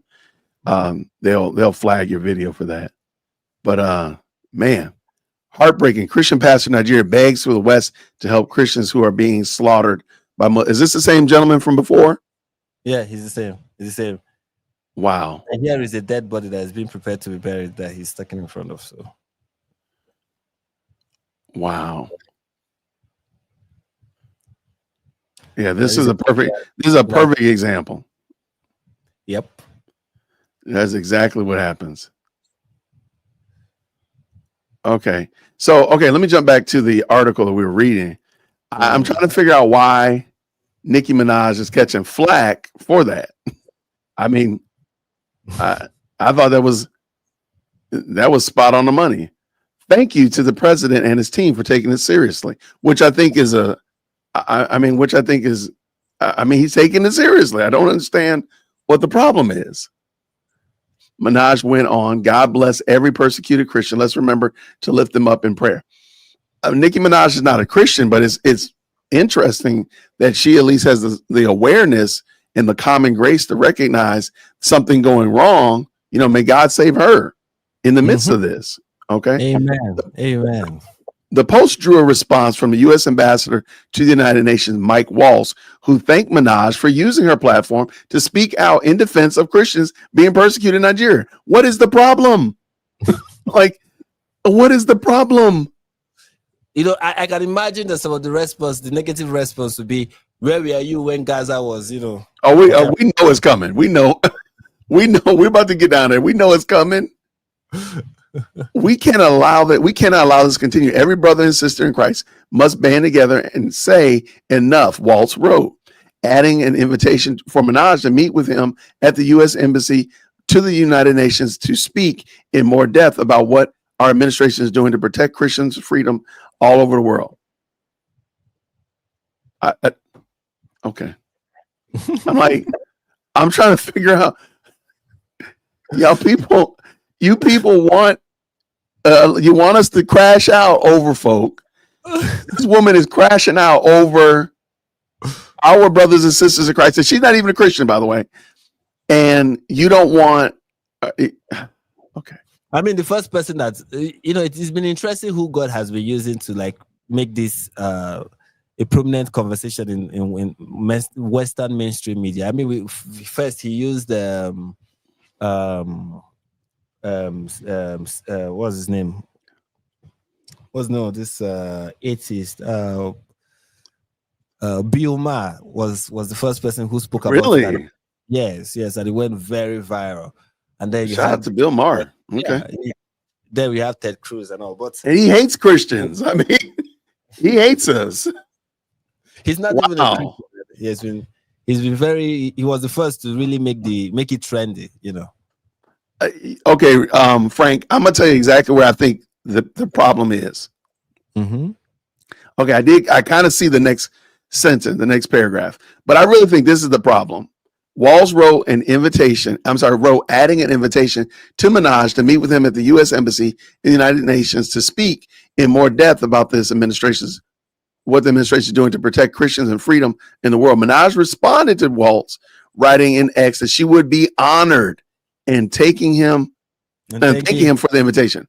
That's the problem. You're not supposed to orange man bad. You're not supposed to. Yeah, that's the right. When you've already made up your mind, and you know how they see black celebrity. You're supposed to be Democrats. You're not supposed to say anything nice about Trump. You're supposed to be no king and what else?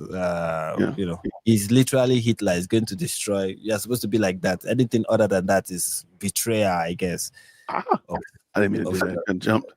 I jumped the screen. All right. And I mean, so her saying I'd be honored. Come on, man. Come on. You're not supposed to do that. All right. I don't want to butcher this woman's name. even I cannot pronounce it. Trust. I Okay. don't even know. I'm gonna call her Kim. I'm just gonna say Kim.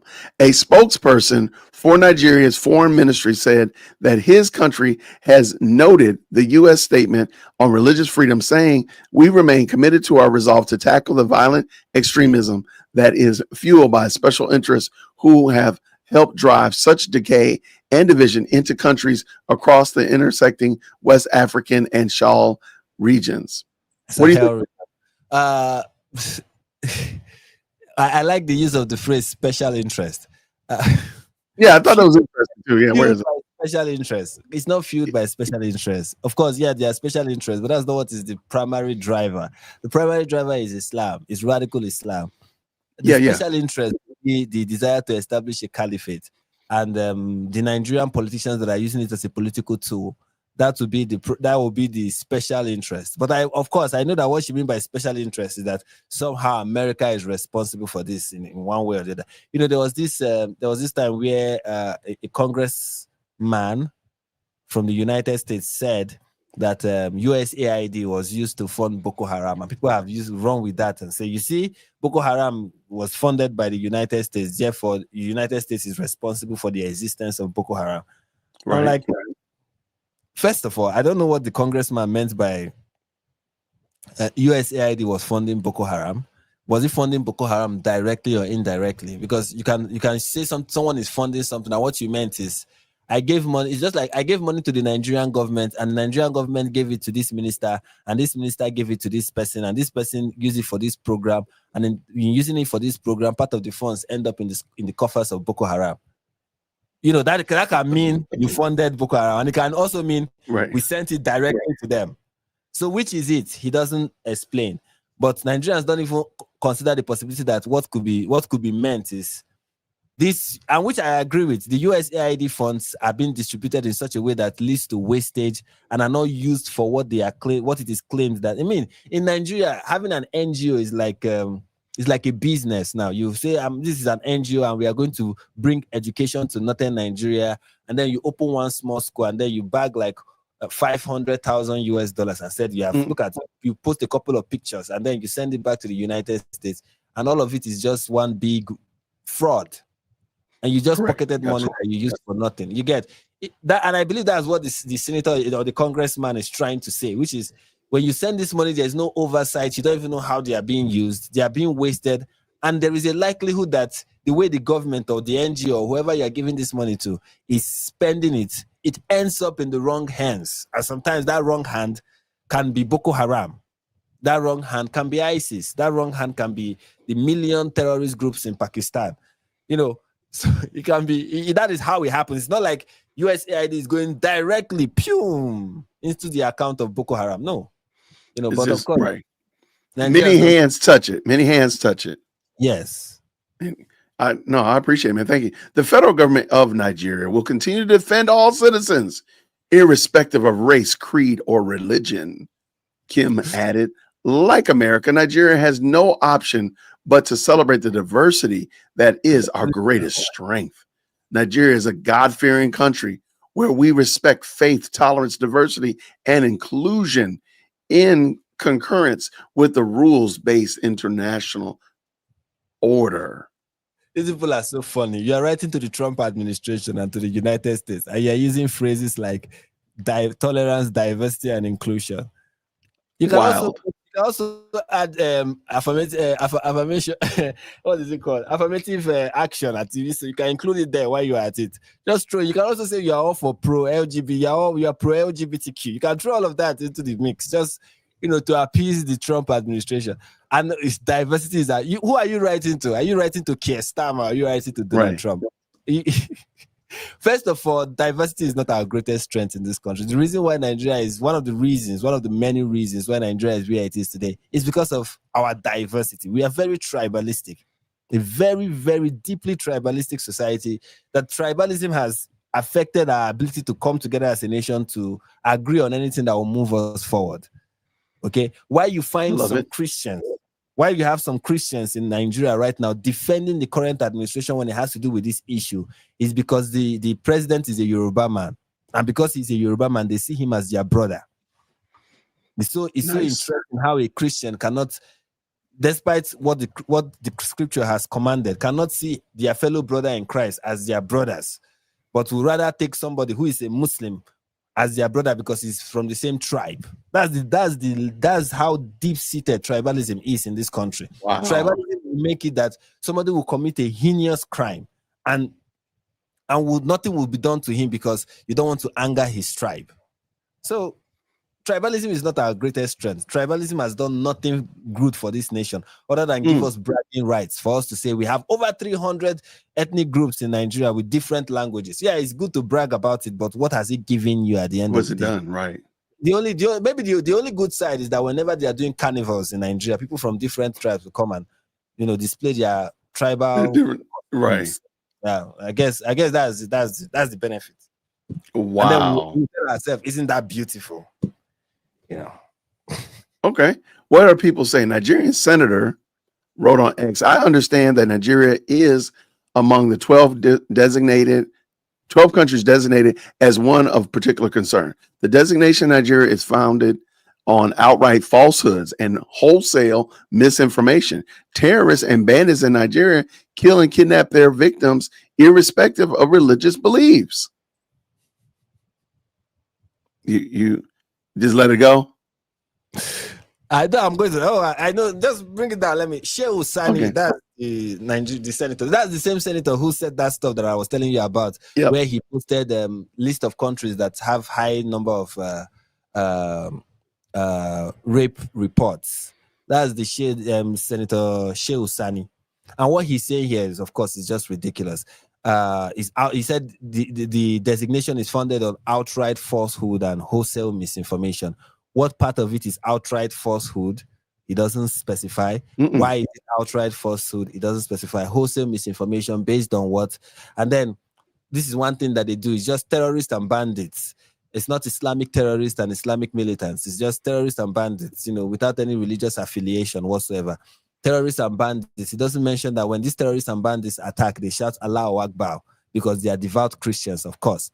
And terrorists and bandits, they just kill and kidnap their victims irrespective of their religious beliefs. But it turns out that it's Catholic priests that they end up kidnapping, and it just turns out they just have this fondness for for Catholic priests, who Right. of course we know Muslims have Catholic priests, traditionalists have Catholic priests, but every religion in the world has Catholic priests. So Catholic priest does not really belong to any religion whatsoever. Yeah. And just in case people are missing it, Frank is being extremely sarcastic. So please do not jump into the Best Live chat and tell us that Frank is wrong. He's being sarcastic. The records are self-evident in the last 15 years. Looking at the Muslim-Christian ratio in Nigeria, it's technically impossible for one faith to persecute another. Nigeria is a lion and tiger. Go ahead. Just look at the outrageous nature of that statement. The records are self-evident in the last 15 years. Looking at the Muslim-Christian ratio in Nigeria, it is technically impossible for one faith to persecute another. Like, how does that connect? They say, of course, the ratio he's saying 50% Christian, 50% Muslim, therefore it's technically impossible. What he doesn't mention is that they are not spread out. People who carry out these statistics, and people like Shehu Sani is trying to give the impression that there is the Christian Muslim population is kind of spread out across the nation, right? It's not like one part is majority Muslim, one part is majority Christian. It's just evenly distributed. That is not the case. But so if it is the case that they are concentrated, there are areas where you have a concentration of Muslims, how then is it impossible, technical or otherwise? Good question.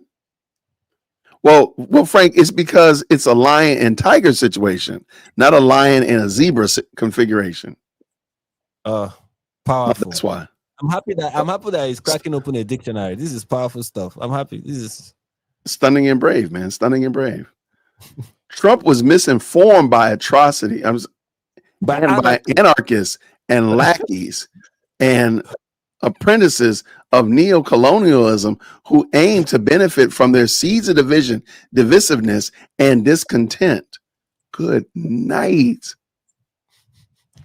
Yes, Wow, that's that is a what, bingo. what a We're going to wonderful put that to bingo.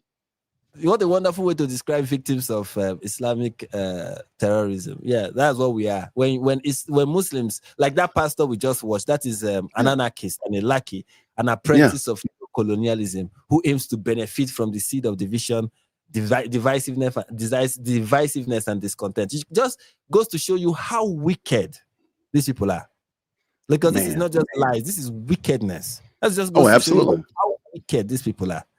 In the face of people that are dying, in the face of people who are in IDP camps, who cannot go back to their homes, who have fled their homes, over 102 communities in Benue State have been captured by Fulani militants, and they have been renamed by these militants who have taken control over those communities. And you look at the face of people who now can no longer go back to their homes, and they are complaining on social media. You look at them and you say, you are anarchists and lackey's and apprentices of neocolonialism, and your aim is to sow seeds of division. Who is sowing the seed of division? People who are crying out, the terrorist who is butchering them, or the government who is doing nothing about it. Who exactly is sowing seed of division? These people are wicked. Absolutely, man. Goodness gracious, Frank. You cooking, brother. Look at this. This particular weapon raised against this country shall never prosper. Oh. Oh. Frank, I'm gonna let you go. I'm gonna let you cook. This is the kind of thing in Nigeria sees, and they say God will punish this person. But let me not curse people, okay? Let me not curse. I hope the audience can see why Frank and I both had to stop right here with this sentence. This particular weapon raised against this country shall never prosper. Hopefully you know exactly why. You think he's referring to the AK-47s that this and the motorbikes that these terrorists are using to roam from one part of the country to another. You think that's what he's referring to. But no, the weapon he's talking about is people who are crying. The tears of people who are being slaughtered. That's the weapon that he doesn't want to prosper because it will not serve him politically. Yeah. And well, also, I think my particular offense is the fact that he's using the scripture, no weapon formed against you shall prosper, in his attempt to justify attacking Christians and them dying. So Trump is the weapon, or Trump's decree, Trump's tweet is the weapon that shall not prosper in protecting the lives of Nigerians. Yo, man. That's some extra wicked with a side of vile on the side. That is crazy work right there. These politicians are very wicked. These people, they are very wicked people. These people are very wicked. The wickedness in their hearts is something else. These people are very wicked. I'm telling you, our politicians are very wicked. I got you. Let's keep going. Nigeria, like all nations battling terrorism, needs support and assistance to tackle its security challenges. How about y'all just allow your people to own guns? Do you know that aid to Nigeria from the United States in past years, although this year it's not been much, but last year it was over $900 million US. The year before that, it was over $1 billion US. Aid. Part of it is military aid to Nigeria from the United States, given to the country in exchange for nothing. Ooh. But what Nigeria still need assistance, you know. Yeah. Either you give them money, they still beggars, because Nigerian politicians, besides wickedness, their part-time job is begging. You understand? Yeah. What do you expect when you have somebody who graduated from Almajiri school become president? You may not know what Almajiri school is. Oh no! Wait, what do you mean? Is madrasa in northern Nigeria. They are like poor Muslim children, so they attend that school, and that is kind of the only school they can afford. And the way they pay for the school is that they send these children out into the streets to beg. Oh man! Wow. Okay. All right, man. Well, let's familiar with begging. Well, let's see what Representative John James of Michigan. He's a Republican. He wrote this. Thank you, President Trump, for standing up for persecuted Christians in Nigeria and around the world. Thousands of believers are being murdered for their faith. America must not turn a blind eye. We stand with our brothers and sisters in Christ, and I'm grateful for for a president willing to speak out and take action. See, that's reasonable. I'm still trying to find out what's wrong with this. That's a reasonable. This is the kind of response we're supposed to see. That's a reasonable response. You know what? You know what it is, Frank? I think this title, they must have miswrote the title of this, because all I'm reading is positive thing. They must have miswrote it. That's it. They should use Grammarly or something. It's clickbait. Yeah, they clickbaited me. Senator Ted Cruz of Texas, he said this: I'm deeply grateful to President Trump for making this determination. I have fought for years to counter the slaughter and persecution of Christians in Nigeria, and that is true. And this year introduced legislation that will lock in the designation made today. Okay, go ahead. What are you about to say? Yeah, it is important that Ted Cruz is making this point, that he has been doing this for years, because some idiots that have never been paying attention to anything in their life, are making the claim that the US is just getting interested now. The US have been interested in what is going on in Nigeria, even under the Obama administration. Under the Obama administration, Obama himself, for all his flaws, offered military assistance to Jonathan. By military assistance, he wanted to send US troops to Nigeria to help the Nigerian army in fighting Boko Haram. So the concern about what is going on in Nigeria did not start today. It has been there since this problem became mainstream. Since the Chibok girls that were kidnapped, America has tried to offer assistance. There has been that concern. So the only time where we saw little to no concern was under Joe Biden, and we can understand the guy for the most part of his presidency was sleeping, so it's not like he was awake to even be concerned. Hey.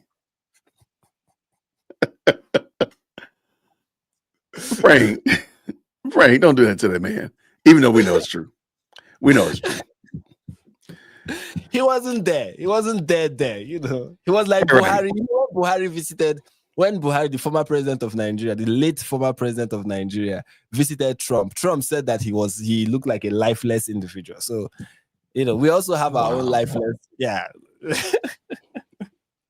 That's wild. Today's designation is a critical step in holding accountable and changing the behavior of Nigerian officials who have facilitated and created an environment conducive to the outrages in Nigeria.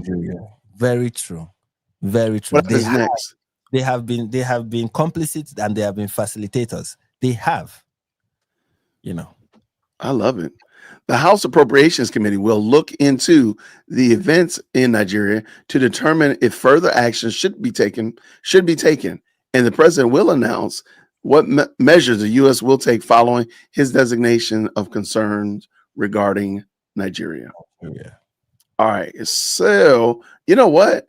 I don't see what the dust up is. It truth be told, I feel like that Nicki Minaj's comment was well received. I don't think it got the pushback that it probably would have gotten under any other circumstances. Do you agree? Well, from the ones we read and from the ones we saw, but I saw some that we are not favorable. But I don't think depending on how your Twitter is configured. If you're somebody who likes to listen to leftists, who the algorithm feeds you a lot of leftist users and what they are saying, you will get to see more of condemnation. If your algorithm is such that you get to see Christians talking about this, then you get this positive. Really? Okay. Yeah, I don't know then, because I'm not the best on Twitter, I will admit. Yeah, because I saw a tweet. I saw a tweet where someone was saying, despite all the attack Nicki has been receiving, her album just is soaring on Spotify's chat list, something like that. So, well, let's just scroll through real quick, because I do want to read this guy right here. He says, "Thank you. The Nigerian Christians in particular have been under constant attack from the radical Islamic terrorists with 19,000 churches burned, 100,000 Christians killed, and since 2009. But Boko Haram and other radical terrorists. We have 11 million people in makeshift camps all over the country who have had to flee their communities because of this hashtag Christian genocide. Moderate Muslims also bear the brunt of this radical Islamic jihadists, and the government hides this killing. Thank you, President Trump. Thank you, America. Please join in solidarity and prayer and rally on the issue in Washington, D.C., December 1st, 2025. Yeah, I mean, good post. Now stop making degenerate music and fully come to Christ. It'll be a beautiful thing. I'm a Sabbath keeper and I observe the feast days, by the way. Okay. Okay. The same thing with Samuel Say. He said the same thing. Like, thank you for caring about this, Nicki Minaj. Thank you, caring about persecuted. Thank you for expressing your gratitude. Thank you for you supporting Trump's words and this. Also, it is true that we live in a country where we can freely worship God, but you have been using that freedom to sin. Repent and truly believe in Christ, Nikki.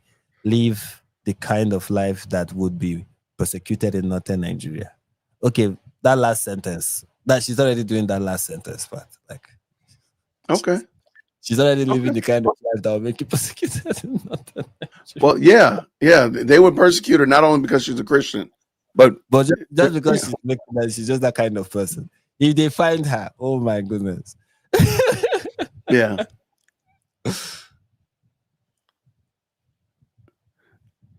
Yeah, I mean, shout out to Samuel Say. Definitely this is the gentleman we just saw. And you said that was him earlier too, right? He has made many.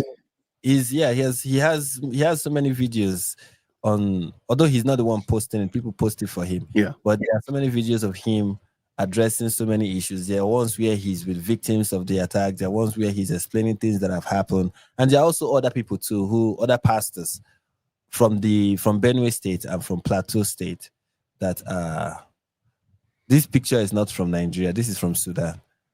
Yeah, it's from Sudan. I'm going to end with this one right here. Never would I have thought to see Nicki Minaj thank the president or even showing him support. Good on you, Nicki Minaj, for being brave and standing for what is right. I think we can, I feel comfortable in saying that both of us can agree to that. Yeah. Hands down. Like, I mean, because at the end of the day, the point of this conversation was to bring attention to that. Now, sure, I mean, God can draw a straight line with a crooked stick. So if he's using Nicki Minaj and all of her baggage to point to the fact that there's a problem going on in Nigeria that needs global attention, shout out. And I agree. Maybe she herself will also change her own practices in her own way that she demonstrates and presents herself, because at the end of the day, Christ must be exalted and we want our brothers and sisters to be safe. Man, thank you so much, Frank, man. This has been a great 2 hours. I didn't book all your time, so I don't want to take up too much of your time. I want you to enjoy the rest of your day. But real quick, man, how else can we pray for you and what you're doing over? And tell us about your channel, by the way. By the way, shout out to the mods who've been dropping it in the chat. Tell us about your channel and then what we can pray about for you. Okay, the channel is a Nigerian perspective with Frank Steven. I talk about like current issues happening, especially with Islam and what it does in various parts of the world. The current focus is with what is happening in Nigeria. I also talk about like some crazy ideas you see in the West and also in Nigeria too. I recognize crazy ideas, whether the idea is Islam, whether it's communism, whether it's woke ideology, whether it's far right nationalism, if we'll call it that. Whatever it is, when I observe them and I think I have something to say about them, I talk about it. But primarily, the focus is on what is happening in Nigeria. I'll even be doing a live stream by 10 p.m. in Nigeria, but I think that will be 6 p.m. in that's Eastern EST, 6 p.m. EST. Okay, so you're doing a live stream tonight. Yeah, I have a live stream tonight, and I'll be going through so many tweets from like Muslims who, after Trump gave his second tweet, I think they were like, no need to pretend anymore. So they kind of just decided to start exposing themselves and talking about how they are for Sharia law and how they are. I think one said Christians, I talk about that one, Christians are the enemy. So they have been, the openness of Muslims, some Muslims online has been interesting to see. So I'll be reacting to some of them and also to other people who have been saying things. I'll also be reacting to that pastor who said something interesting about, I'll be reacting to his clip where he was saying what he was saying and other people too. So it's going to be fun. Yeah. No.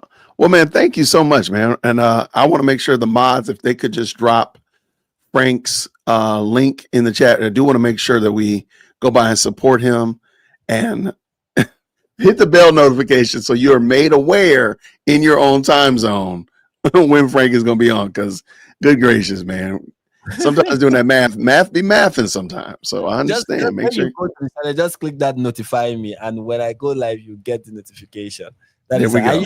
And that's why I schedule my live stream like ahead of time. So anybody who who gets the opportunity to see it before the time can just hit that notify me button, so they won't miss it. So I love it.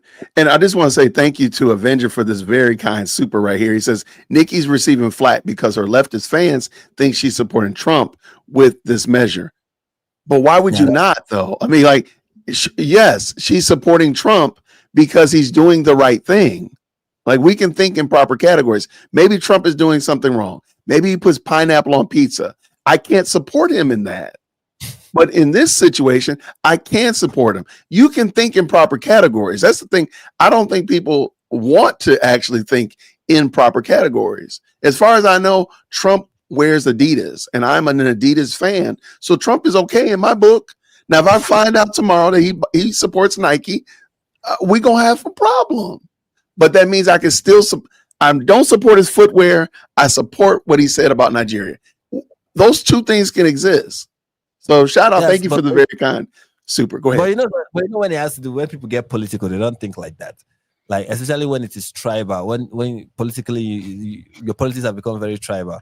Yeah, if you see Trump says don't take Tylenol, and then everybody's like, yeah, I'm popping this now. Chugging Tylenol, right? So it's kind of, that's how it is right now. It happens when you have tribalistic politics. I agree. Now we got a fight going, because now I got to put Day 33-31 in 0 second timeout because this person puts pineapple on pizza. Frank, we don't do that, man. We got to see. In this part of the world, it's not often that you take pizza, so I can't say I understand. Oh, y'all don't do pizza? We do, but it's kind of. I can count on one hand how many times I've taken pizza. Frank, we might have to stretch our hand toward the screen, man. Well, hold on now. We gotta get you some pizza, man. We gotta get you. You know what, Frank? We do need a Frank J. Witt meetup. Maybe we'll meet somewhere. Maybe we can meet in Europe or somewhere, or meet somewhere. And I got to get you some pizza, man. We need to meet in Italy, and we can go on to get this pizza thing going. Right? There's a good pizza there. I ain't gonna lie. We'll pray towards it. We'll pray. we need Frank. Look, we're gonna start a hashtag. Frank needs pizza. Maybe I'll wait to the next live stream. Maybe my next live stream, I'll say this is my fourth pizza that I'm getting in this since my existence, and the one we eat here very well is shawarma. We eat shawarma very well. So. Wait, somebody said they've had pizza twice this week. Today's Monday. Wow. That's more pizza than me. Oh, that's interesting. I'm about to make some pizza. I'm gonna put some on the grill. Wow. Hold on. But man. All right. Well, Frank, I thank you so much, man. Our Nigerian prince is in the building. Thank you so much, Frank. If you ever want to come back on, even if it's to eat pizza, we will let you come back on. Now, I don't know if we're going to be gracious if you put pineapple on there, but if you put, I don't know. But besides that, I think we'll let you come back on. Whatever they put on pizza, if Pepperoni. Just put pepperoni, maybe some sausage. I love it. If you hold tight, man, I'm gonna get us out of here, and then we'll come back and wrap for a second. All right. All right. Y'all, that was Frank, the Nigerian prince from a Nigerian perspective, giving us a perspective of what's going on in Nigeria. And hopefully you all found that beneficial. Definitely go check out his channel. Top tier channel, excellent channel. Go check out what he's doing over there. Make sure you give him a green heart, all that kind of stuff like that. He's already earned your subscription. So go on over there, subscribe when we get done, hit the bell notification. I think he's going live again later on today. Make sure you drop by and check him out. And thank you so much. Is this it? Yep, there we go. Make sure you check out what he's doing over there. Frank Stevens, great brother. Y'all, thank you so very much for supporting the channel and tapping in with us today. I'll see you all real soon. And until then, everybody, grace and peace. Take care. Thank you so much for tuning in to another episode of the Jay Whitt Podcast. If you enjoyed today's show, please do me a favor and hit me up with that 3-piece special. Like the video, subscribe, and of course, share it with somebody who would also enjoy this type of content. And make sure you leave a comment because I do pin the best comments to the top. So thank you so much for tuning in today. And until next time, everybody, grace and peace.